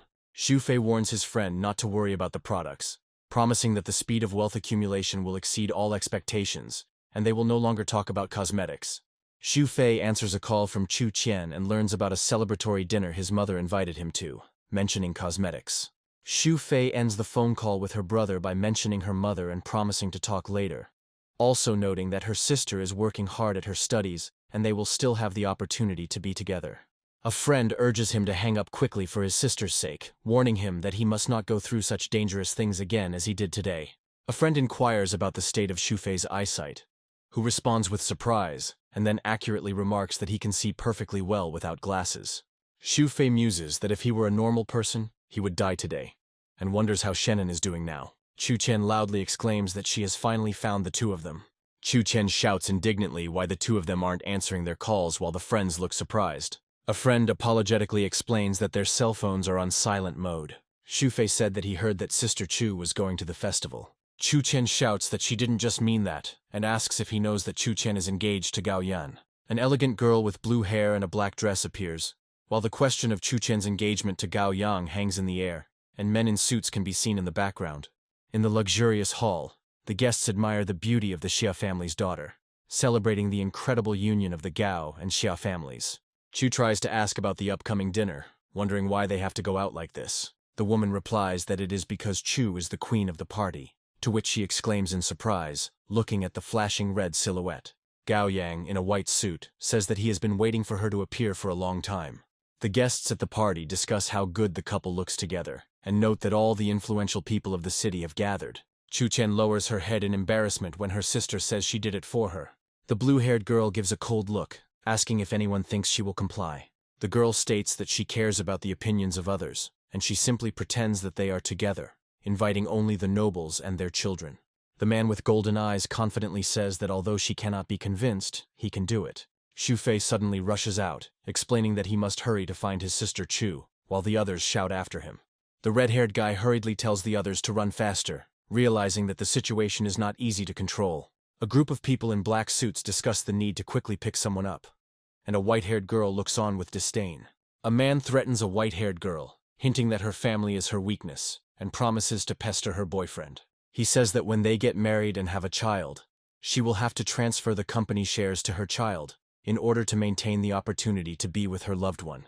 The red-haired guy, in desperation, runs into the security guards and decides to hold them off so the others can get away. The girl in the vest offers to help the guy, and he shouts at her to take Fei and leave. A fight starts between a girl and a guy. She threatens to hit him, and he insists that she leave. The guy with blue hair tries to calm down the arguing people, telling them to calm down. The girl and the boy angrily yell at the blue-haired man to shut up and leave. The yellow-haired guard deals a crushing blow to the red-haired guy. The blue guy with red eyes grabs the attacker's arm, protecting his red-haired friend, and everyone is shocked. The red-haired man and the girl look at Xu Fei in surprise, and he mysteriously says that he will tell you everything later. Someone decides that now they need to get to their sister, and another guy offers mutual help. The girl with blue hair thinks about the fairy, and hears from her companion that if she behaves well, the engagement banquet will end faster. Guests are welcomed to the party, apologizing for the slight delay and announcing the start of the celebration. Suddenly there is an explosion and someone asks if the groom is worthy of this girl. A dark-haired guy with red eyes appears among the rubble and apologizes for being late. A girl and a boy rush along the night street, discussing what happened and marveling at Xu Fei's fighting skills. On the road, among the fallen guards, the couple realizes that they need to leave quickly. In the hall, the hero with red eyes meets the enemy's gaze, astonished by his unexpected appearance and strength. Xu Fei hugs the blue-haired girl, and she tearfully admits that she believed in his well-being. Xu Fei tells her sister that she is angry because she is engaged to a scoundrel, and someone is surprised at what is happening. A man with long blonde hair shouts to get rid of Xu Fei, while Fei ignores him and continues to protect the girl. An old man enters with a team of guards and asks a stern question. Who dared to disturb the order? One of the men, in a panic, asks his father why he came and asks for permission to explain the situation. The old man sharply replies to his son that he did not believe in a possible alliance with the Gao family, and that because of him and his wife he could lose his company. The old man states that this is the first time he has seen his granddaughter in such a state, and complains that he cannot retire because of their actions, blaming his son for forcing his granddaughter to get engaged to Gao. The old man blames his son and daughter-in-law for the problems, and says that Chu Qian is suffering because of them. He shouts and uses a stick to accuse his son of lying and attacks him, calling him a lying moron. An old man with a stern face and in a dark suit demands to know what he did. The blue-haired woman tells the old man that she did it for Chu Qian's sake, and he, leaning on his cane, declares that he only leaves her alone because she is his mother. The old man tells the frightened woman that she and her husband will no longer be managing the company or holding a stake in it. The old man comes face to face with a stunned man in a light suit and an expression of horror. The man internally admits that he cannot move, feeling the invisible pressure and grandeur from the old man, the creator of the Xia Corporation. An old man calls someone useless, and asks another man if he really wants to marry his granddaughter, inviting Andrew to tell his version. The man with the monocle confirms his willingness to tell, and the boy and another character recognize the company's famous lawyer. The blue-haired girl looks at Gao Yang. The lawyer asks everyone to listen to the audio recording first, causing the enemy to become alarmed. On the recording, Gao Yang's voice admits to blackmailing Chu Qian and intending to gain control of the company's shares through marriage and a child. The lawyer announces to everyone present that everything is now clear. Gao Yang was blackmailing Chu Qian and the others. The guests are outraged by Gao Yang's meanness, calling what happened a crime and discussing how they did not expect this from the Gao family. The lawyer with the mustache claims that Gao Yang threatened his client, and now he will defend her. The officer informs Gao Yang that he is engaged in physical intimidation and announces his arrest. The police say they are taking Gao Yang to testify, and he is shocked to think about the failure of his plan. Gao Yang screams for Chu Qian, full of despair. Gao Yang, who has lost his composure, accuses Chu Qian and Xu Fei of collusion and claims that the recording was faked. The girl says that she acted for the sake of the Gao family, and Xu Fei notes that these people have been in cahoots for a long time. One of the guests comments that the loser, by making excuses, only makes his situation worse. The guy in the black suit asks Gao Yang with displeasure if he will continue to disgrace his family and calls him trash. He accuses his brother of disgracing the family, despite the pleas of the woman defending him. He then remarks that his brother is old enough to bear the consequences himself, and reminds him of his father's anger when he soon finds out. The brother watches them leave and says that he hopes the younger scum will think carefully about his actions, and the girl with blue hair notes that it's good that she won't see him again. The elder brother says that the law will punish Gao Yang, and apologizes for his father's poor upbringing of his brother, admitting that he does not have time to personally make amends. The old man promises to forget the incident, but warns not to blame him for the consequences if something similar happens again. The company, including an old man with a cane, stands in the hall, and someone assures that this will not happen again. The dark-haired guy notices that after a few years the girl has become even more beautiful, and adds that his brother crossed her path and will be held accountable for it. The guy states that she no longer has a fiancé and adds that he has no desire, like his loser brother, to marry such a monster. The girl indignantly asks who he called a monster, and Xu Fei demands that he immediately apologize to his sister. The guy notes that Xu Fei is not bad for an exalted martial artist, considering his level. He mockingly asks about the mentioned power and title of martial artist. The man in the suit admits that Xu Fei seemed like an ordinary guy at first glance, announces his departure with his mother, and mentally notes his status as an exalted martial artist. The lady notes the need to ask Shenan about the ascended martial artist. The old man turned to Xu Fei and said that he liked him, but that he was no different from Gao Yang. The old man, leaning on his cane, declares that he has something to say and does not intend to stay here long. The old man announces that his granddaughter Chu Qian has been dating Xu Fei for a long time, and it's time for them to get engaged, and the scene changes to a night city with a full moon. Xu Fei screams in horror at the old man who demands a guarantee of engagement in front of the entire family. Xu Fei swears to his grandfather that he will not disappoint Chu Qian and will always protect her, which leaves the old man perplexed. The old man admits that he does not understand what his granddaughter sees in Xu Fei, and Chu Qian exclaims for him to stop tormenting him. The old man offers Chu Qian a ride in his wheelchair, and the guards are shocked by the sudden change in his mood. The old man chuckles when he sees Xu Fei's strange smile, and Xu Fei sarcastically remarks that he talks too much. An unknown voice predicts that the couple will soon have many children, and Chu Qian and Xu Fei react to these words in amazement. An elderly man in a suit is indignant and demands to be heard. The man makes a request, and voices the condition of an heir with the surname Xia to manage the corporation, addressing the young people. The young man is silent at first and clenches his fist, then says that he understands and promises to fulfill the condition. The older man breathes a sigh of relief, then orders the other two to go serve the guests, while urging the younger man not to interfere. The hero tells the couple that the main thing is that they understand his power, and he himself notes that family is the most important thing, after which the older man approves of his understanding. The car quickly rushes through the tunnel, and a question about returning and a confession that Chu Qian really likes the hero are heard in the background. The girl angrily curses and calls someone a bastard, surprised at her disappointment. The guy laughs, commenting that the girl eats a lot when she is angry, and she indignantly asks him to leave her alone. A young man with brown hair asks if they will be attacked now. The girl smiles and says that she has found security that will protect them, adding that now no one will be able to harm them, even without Xu Fei. The young man reasons that the Gao family will no longer be able to get away with it, and admits that their main enemies are now the Gao family.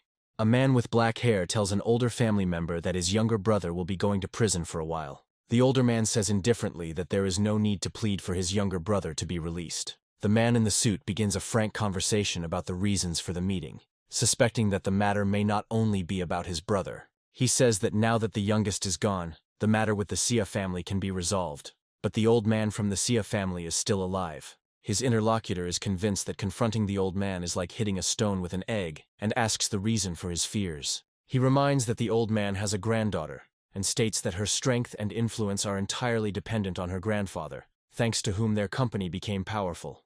The young man thinks that the old man will soon die and suggests capturing the girl. At this time, some influence on the father begins. Energy begins to surround him. The father allows his son to act against the Sia family, but warns him that he and his brother will bear the consequences. The friends clink glasses, and the girl is delightedly surprised at how quickly the engagement took place. Looking at the glass, the interlocutor admits that at first she thought Chu Qian was crazy, but now she is amazed by their fateful union. At the party, Chu Qian, having drunk too much, spews a rainbow stream. Xu Fei bleeds from her nose and confesses her love, causing chaos around. An elderly man in a chair grumbles at the hot-tempered youth and asks if they have seen the letter. In the office, a hooded man asks his gray-haired interlocutor if the young man is really a martial arts master. The elder confirms the purity of the young man and emphasizes the unusualness of his opponent's granddaughter. The grandfather, looking at the swirls in the cup, notices that the young man is secretive and that his skill became known only thanks to his granddaughter. While jokingly suggesting that they open a tea shop, the sage suggests that the couple's child may inherit the innate abilities of a martial artist. Concluding the conversation, the old man assures that there is no catch in this young man. The old man with the gray beard sighs and says that we need to continue to keep an eye on the Gao family. The wise old man in the robe smiles approvingly and asks his interlocutor to take care of his granddaughter and the young man. Enveloped in flames, the old man turns his back and announces that he is leaving. The bearded man in the semi-darkness decisively says that the time has come to warn them. After saying goodbye, he sighs and thinks that he has little time left, since he is already too old for all this.